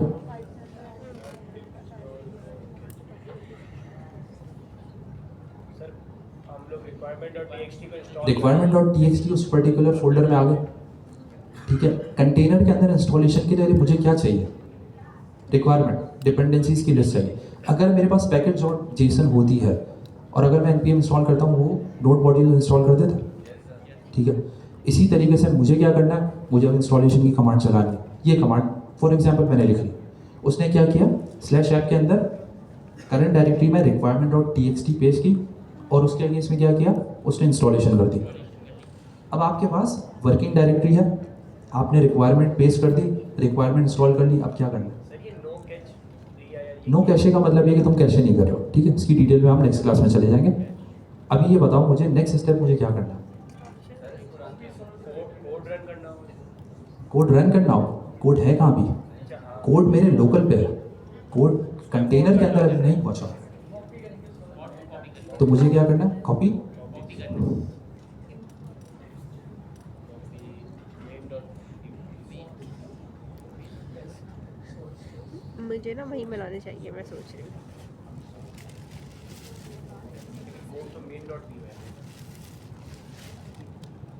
अच्छा, अब ये जो स्ट्रक्चर बना हुआ है ना, इसमें सारा कोड जो है वो मल्टीपल फोल्डर्स में।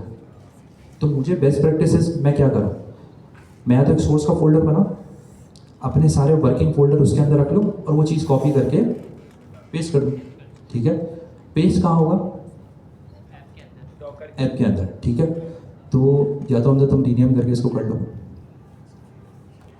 क्योंकि यहाँ पे एक नया कोड फोल्डर यहाँ है बना ना, लो, अलग जगह बना रही और इसमें तुम्हारे वर्किंग फोल्डर्स मूव कर दो। क्या चीज़, बैकएंड के फोल्डर के अंदर होगा वो।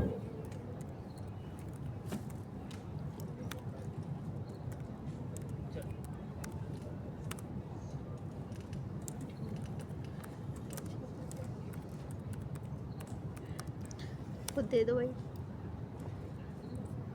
सर ये बैकएंड के फोल्डर के अंदर डॉकर है, मतलब हमारा जो फ्रंट एंड है वो तो अलग से बाहर रहेगा ना, वो तो उसके अंदर नहीं होगा। सिर्फ बैकएंड के अंदर जो मतलब हमारा जो बैकएंड है बेसिकली वो हम डॉकर पे पुश कर रहे हैं। वापस बोलो, बेसिकली हमारा फ्रंट एंड तो नहीं आएगा ना, वो तो बाहर ही यही दे रहेगा। रहे हैं। जो हमारा बैकएंड है वही हम इसमें डाल देना फाइल। नहीं ज़रूरत नहीं, अभी हम बात कर रहे हैं बैकएंड की से। जब फ्रंट एंड की बात करेंगे तो वो भी कंटेनराइज डिप्लॉय हो सकता है, ठीक है।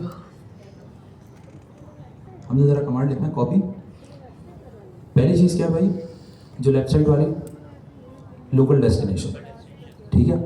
अब मैं चाहूँ तो मैं उस ऐप के फोल्डर के अंदर ये डायरेक्टली इंस्टॉल कर सकता हूँ, या तो मैं ये करूँ, या मैं उस ऐप के अंदर यानी जो मेरे कंटेनर के अंदर जो मैंने ऐप का फोल्डर बनाया था उसके अंदर भी फर्दर मैनेजमेंट के लिए मैं एक या तो एक नया फोल्डर बना दूँ सोर्स का और वहाँ कॉपी कर दूँ। अब आप लोगों को पता है, आप लोग मुझे ये बताएं कमांड क्या होगी, कॉपी की कमांड कैसे लिखेंगे। Copy slash SRC copy SRC यानी करंट डायरेक्टरी में फोल्डर कौन सा है, सोर्स का, जिसके अंदर मेरा सारा सोर्स कोड है। और फिर अगर मैं डॉट लिखूंगा तो मतलब बैकएंड क्या में है, बना रहे हैं ये। स्लैश ऐप का जो फोल्डर इनिशियली क्रिएट किया था उसी के अंदर कॉपी कर देगा।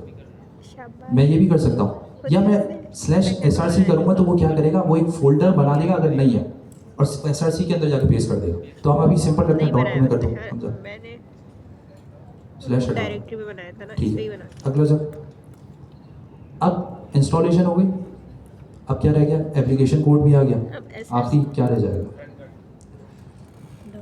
आखिरी हमें सिर्फ पोर्ट एक्सपोज करना। हमने तरह लिखना पोर्ट एक्सपोज का मतलब ये कि हम पोर्ट एक्सपोज करके हम उसे कमांड बताएंगे कि प्रोजेक्ट रन कैसे करना है। एक्सपोज कैपिटल में आएगा पोर्ट, मगर उसने तो छोटा लिखा है। पोर्ट तुमने सही लिखा, कैपिटल में।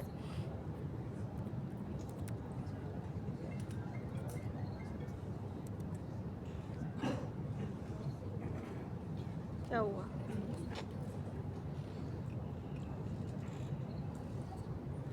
क्या प्रॉब्लम आ रही पोर्ट है। हमने कौन सी एक्सपोज की, और लास्ट हमें लिखना है कमांड।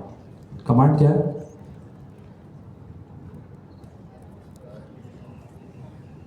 देखो सर हमने मुझे नहीं आ रहा रिकॉर्ड तो उसमें वो नहीं किया। किया है। तुम्हारे रिक्वायरमेंट डॉट टीएक्सटी में मेंशन था ना,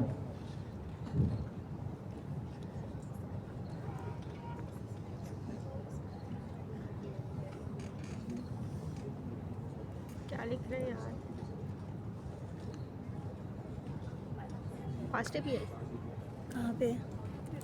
पता नहीं क्या लिखा है। अच्छा ये खुद से क्या दे रहा है? पोर्ट कर एक्सपोज कौन सी पोर्ट करनी है? 8000। एक्सपोज का मतलब क्या होता है? एक्सपोज का मतलब क्या है? वहाँ से आवाज़ है कुछ पब्लिक करना। देखो हर मैंने आपसे कहा था एक और चीज़ भी कि हम लोकली जब सिस्टम में प्रोजेक्ट चलाते हैं क्या वो पब्लिक एक्सेस कर सकती है? मैंने आपसे कहा था उसे हम एक्सपोज करते हैं। कंटेनर के अंदर प्रोजेक्ट चल रहा है तो क्या पब्लिक एक्सेस कर सकती है? कर सकती है नहीं, क्योंकि वो कंप्यूटर सिस्टम की तरह ही है ना, उसे एक्सपोज करना पड़ेगा। 0.0 पोर्ट एक्सपोज हुई, सही अगले स्टेप में आपने जो ही कमांड लिखी है जो हमारी रिटर्न की कमांड, वो क्या है? यूवी कॉन ऐप में क्या ऐप डॉट मेन ठीक है? main लिखा है सर ने। नहीं हमजा ने जो मैंने फाइल दी थी वो कॉपी की है, लेकिन इनिश होना क्या चाहिए? Source dot main. ठीक है, हमजा रीनेम करो जरा, क्योंकि हमारा क्या है? सोर्स है। जब मगर मैंने तो सोर्स बनाया ही नहीं। लेकिन यार हम कमांड हमें पीछे चलानी पड़ेगी, इसलिए नहीं सर चलेगी। ने main.py में बनाया। ठीक है, इसको ट्राई कर लेंगे हम नेक्स्ट क्लास में। क्या हुआ? कट कर दूँ? लेकिन बात समझ आ गई, ऐसे ही लिखना। ठीक है, यहाँ तक क्लियर है? किसी का सवाल? क्या ये मुश्किल है? लिख लेना। क्या ये मुश्किल है? नहीं मुश्किल क्या था SRC में भाई? सर ने मेन रखी है, मैंने डायरेक्ट थोड़ी रखी बहुत। है।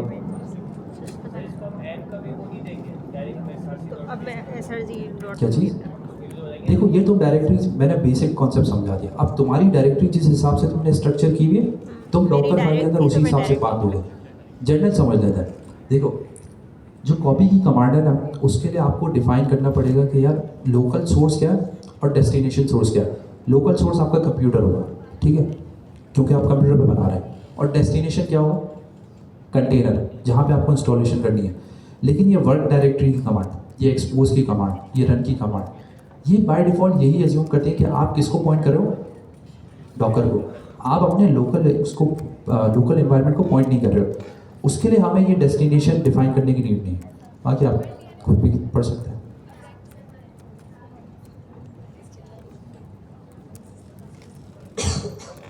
अच्छा, अब एक काम कर लीजिएगा भाई, नेक्स्ट क्लास में आप इंस्टॉल करके आएंगे डॉकर, ताकि फिर हम इसको लाइव करके 12 देखें। मिनट। लेकिन आगे चलते हैं। मज़ीद मुझे यार 2-3 टॉपिक और कवर करवाने थे। हाँ, रेट लिमिटिंग हमने बात कर ली। अब हम आ जाते हैं ऑथेंटिकेशन पे। आप लोगों ने अभी तक नेक्स्ट के प्रोजेक्ट बनाए होंगे, उसमें किसी ने ऑथेंटिकेशन लगाई थी? ऑथेंटिकेशन किस तरीके से काम करती है, कुछ पता है? पासवर्ड हैशिंग पता है क्या मतलब होता है उसका, कैसे काम करती है? थोड़ा सा देखो, अज्यूम ये करते हैं, थोड़ी देर के लिए छोड़ दो।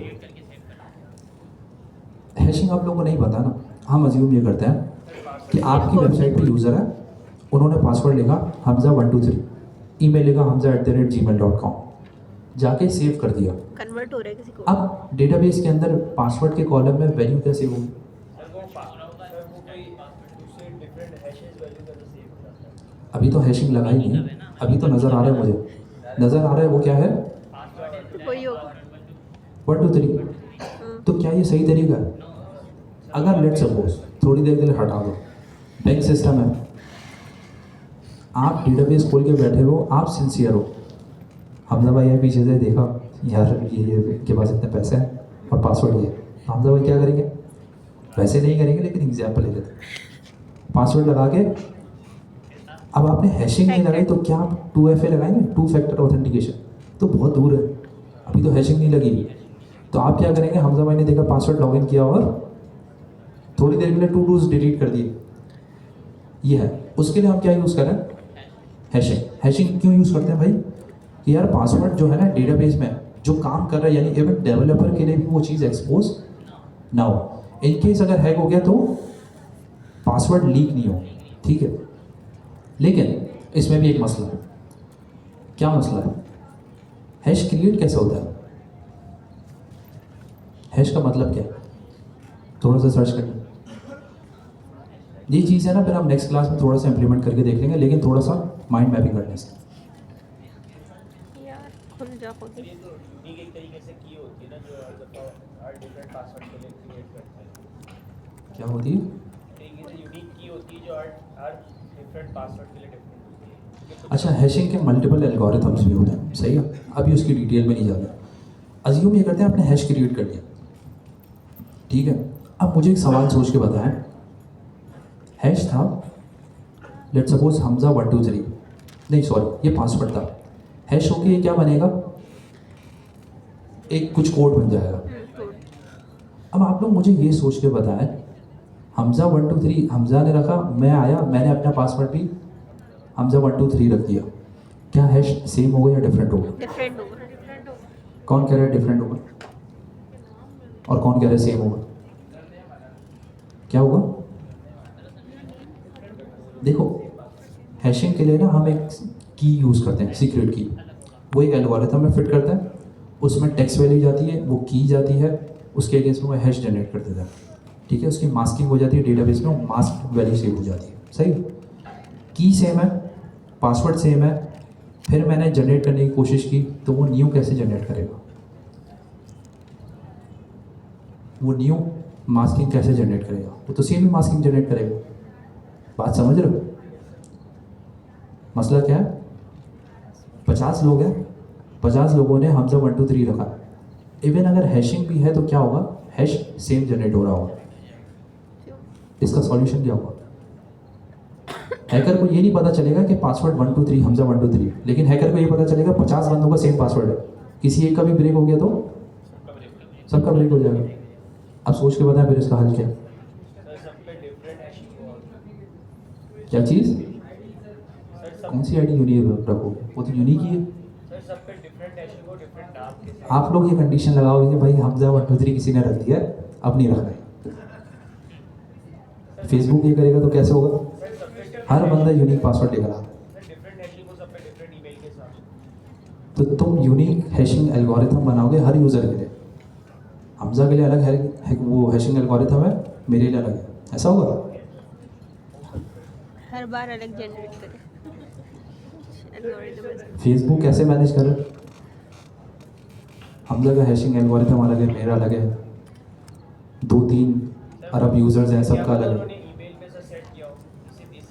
देखो यार, सबसे सिंपल तो ये है ना, मैं बता दूं भाई हमजा 123 किसी ने सेट किया, यूज़ ना करो। हमजा 123 ऑलरेडी सेट है, ये यूज़ ना करो।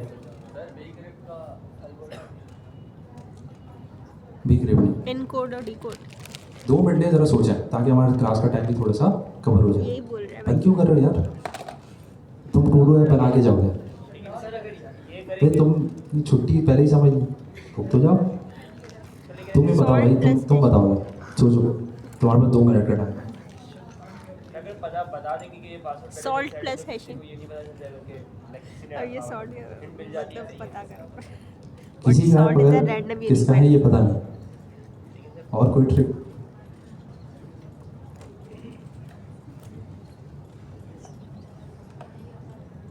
Their stored password must be different. If 2 users has the same password, क्या हो सकता है, their थोड़ा सा stored सोचो, password समझ आ तो जाएगा। उसके लिए वो कह रहे हैं सॉल्ट प्लस एल्गोरिथम में क्या जा रहा है बेसिकली, कि पासवर्ड और वो मास्क वैल्यू जनरेट कर रहा है, और अगर पासवर्ड सेम है, की तो सेम ही है, तो मास्क भी सेम है। ऐसा क्या करूं कि पासवर्ड Random एक्सपोज ना हो, मास्क वैल्यू भी चेंज हो जाए। रैंडम नंबर जनरेट करें साथ सॉल्ट प्लस हैशिंग तो हो रही है, हैशिंग का ही तो मसला है। सॉल्ट का मतलब यही कि एक रैंडम यूनिक वैल्यू जनरेट करें, उसको हैश के साथ मिला। हर दफ़ा कुछ है ऐसा ही है। अब मैं बता देता हूँ, इसे कहते हैं salting.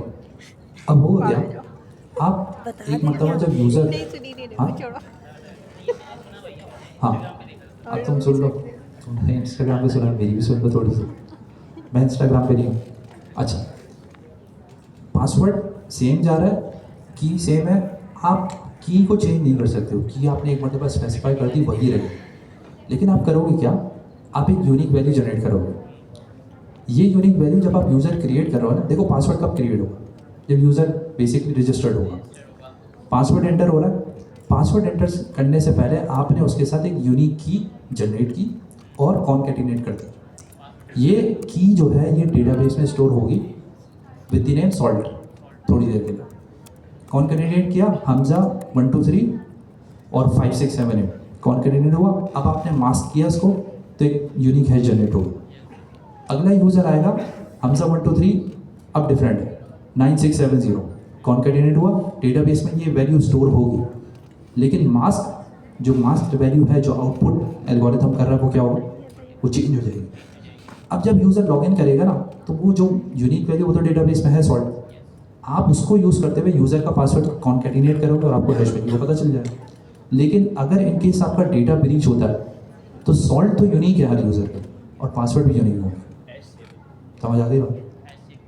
Salting, hashing, hash unique होगा। और हैश यूनिक करना कोई इतना मुश्किल, वो हैश यूनिक नहीं, जो सॉल्ट है वो यूनिक करना इतना मसला नहीं है भाई। आपकी लेट सपोज आप एक इनिशियल वो बना रहे हो एप्लीकेशन, आपके कितने यूज़र हो,